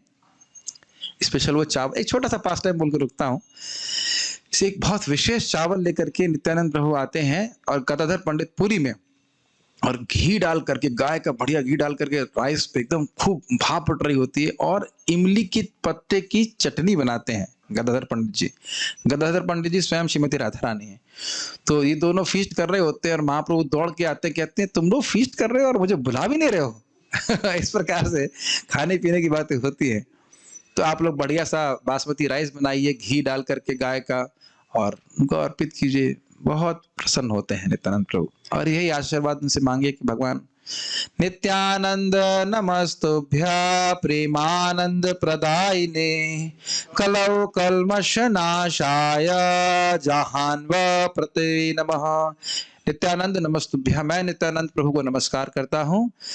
प्रेमानंद प्रदायिने, वह प्रेमानंद प्रदान करने वाले हैं। कलौ कलमश नाशाय, वह कलयुग के कलमश का नाश करने वाले हैं। जहान व पति नमः, वह जहानवा देवी के पति हैं। मैं उनको नमस्कार कर रहा हूँ। ये भी आपको भेज रहा हूँ बस क्लास के तुरंत बाद ही। तो ये आप लोग रोज जब आप मंगल आरती करने जाएंगे तो पहले नित्यानंद प्रभु को प्रणाम कीजिए। महाप्रभु का प्रणाम को पता ही है, नमो महावदन्य, वो बड़े भाई हैं इसलिए करना चाहिए। छोटा सा एक और लीला बताऊंगा। एक बार मुरारी गुप्त महाप्रभु के सामने आते हैं और नित्यानंद प्रभु भी रहते हैं। तो वह पहले महाप्रभु को प्रणाम करते हैं। तो महाप्रभु कहते हैं, ये क्या बात हुई, ये कैसा है, बड़े भाई मेरे सामने हैं और आप मुझको पहले प्रणाम कर रहे हैं। तो मुरारी गुप्त भी बड़े चतुर हैं, कहते हैं आप मेरे हृदय में पर भगवान के रूप में है, परमात्मा के रूप में, जैसे आपने प्रेरणा दी है वैसे मैंने किया, अब आप जैसे बताओगे वैसे मैं करूंगा। तो अगले दिन आए तो पहले नित्यानंद प्रभु को प्रणाम किए, तो फिर महाप्रभु बड़े प्रसन्न हुए। तो इसलिए नित्यानंद प्रभु को पहले प्रणाम, उसके बाद फिर हम महाप्रभु को प्रणाम करते हैं, ठीक है। व्हाइट राइस बनाना है, नहीं ब्लैक राइस। कैसे प्रश्न करते हैं आप। कोई भी राइस बनाओ, टमाटो राइस है, कुछ भी बनाओ, लेकिन घी जरूर पड़ना चाहिए, रिफाइंड में डाल देना, ये सब अच्छा लगता है। और साग पता नहीं नित्यानंद प्रभु को एक्चुअली कदम्ब के फूल की माला बहुत अच्छी लगती है। तो अभी हमारे यहाँ कदम्ब फूल नहीं आया, ये प्रमाणित है, खुद बोलते हैं मुझे कदम के फूल की माला बहुत अच्छी लगती है। तो अगर मन में आप अर्पित कर सकते हो, और जब कहीं कदम मिल जाए तो कभी आप कदम के फूल की माला अर्पित कर सकते हैं। हमारे शशिकांत प्रभु ने बहुत सारे कदम के पेड़ लगा रखे हैं। हमारी इच्छा है कि कभी जब फूल निकलेगा तो नित्यानंद प्रभु को देंगे। सो विशेष, हाँ वो बलराम जी हैं तो हनी तो आप अर्पित कर ही सकते हैं। बलराम जी को हनी बहुत पसंद आती है, ठीक है। और क्या पसंद आता है इनको? उनको ये पसंद आता है कि जीवों पर दया किया जाए, ठीक है। तो उनके दया के निमित्त बनने की प्रार्थना हमें करना चाहिए, ठीक है। एक बात और कहना चाहता हूं, प्रभुपाद जी के शिष्य थे जो बार बार उनका पतन हो रहा था, बार बार उनका पतन हो रहा था। प्रभुपाद फिर उनको स्वीकार कर लेते, फिर स्वीकार कर लेते। गांजा पीने लगा व्यक्ति, तो प्रभुपाद लेटर में लिखे, इसको लिखो गांजा पीना बंद नहीं किया तो मैं रिजेक्ट कर दूंगा इसको। तो लिखा भी गया ऐसा। फिर उनके सेक्रेटरी ने पूछा प्रभुपाद से, प्रभुपाद जी क्या आप उसको वाकई रिजेक्ट कर देंगे? कहते हैं नहीं। तो बोला ये कृपा कहाँ से आ रही प्रभुपाद जी? तो कहते हैं नित्यानंद प्रभु से। तो नित्यानंद प्रभु के मुख्य सेनापति भक्त हैं श्रील प्रभुपाद, तो उनको प्रसन्न कर सके। और ये मुख्य बात प्रसन्न करने की कैसे है? उनके भाव को स्वीकार करना। जीवों के ऊपर जो सहज उनकी दया थी, उस भाव को हमें स्वीकार करना चाहिए और प्रयास करना चाहिए कि किसी तरह से उनकी हम कृपा दूसरों को दे सके, बाय डिस्ट्रीब्यूटिंग ऑफ हरे कृष्णा कृष्णा कृष्णा हरे हरे, हरे राम राम राम हरे हरे। श्रीमन नित्यानंद प्रभु की जय, श्रील प्रभुपाद की जय, ताय गौर प्रेमानंदे।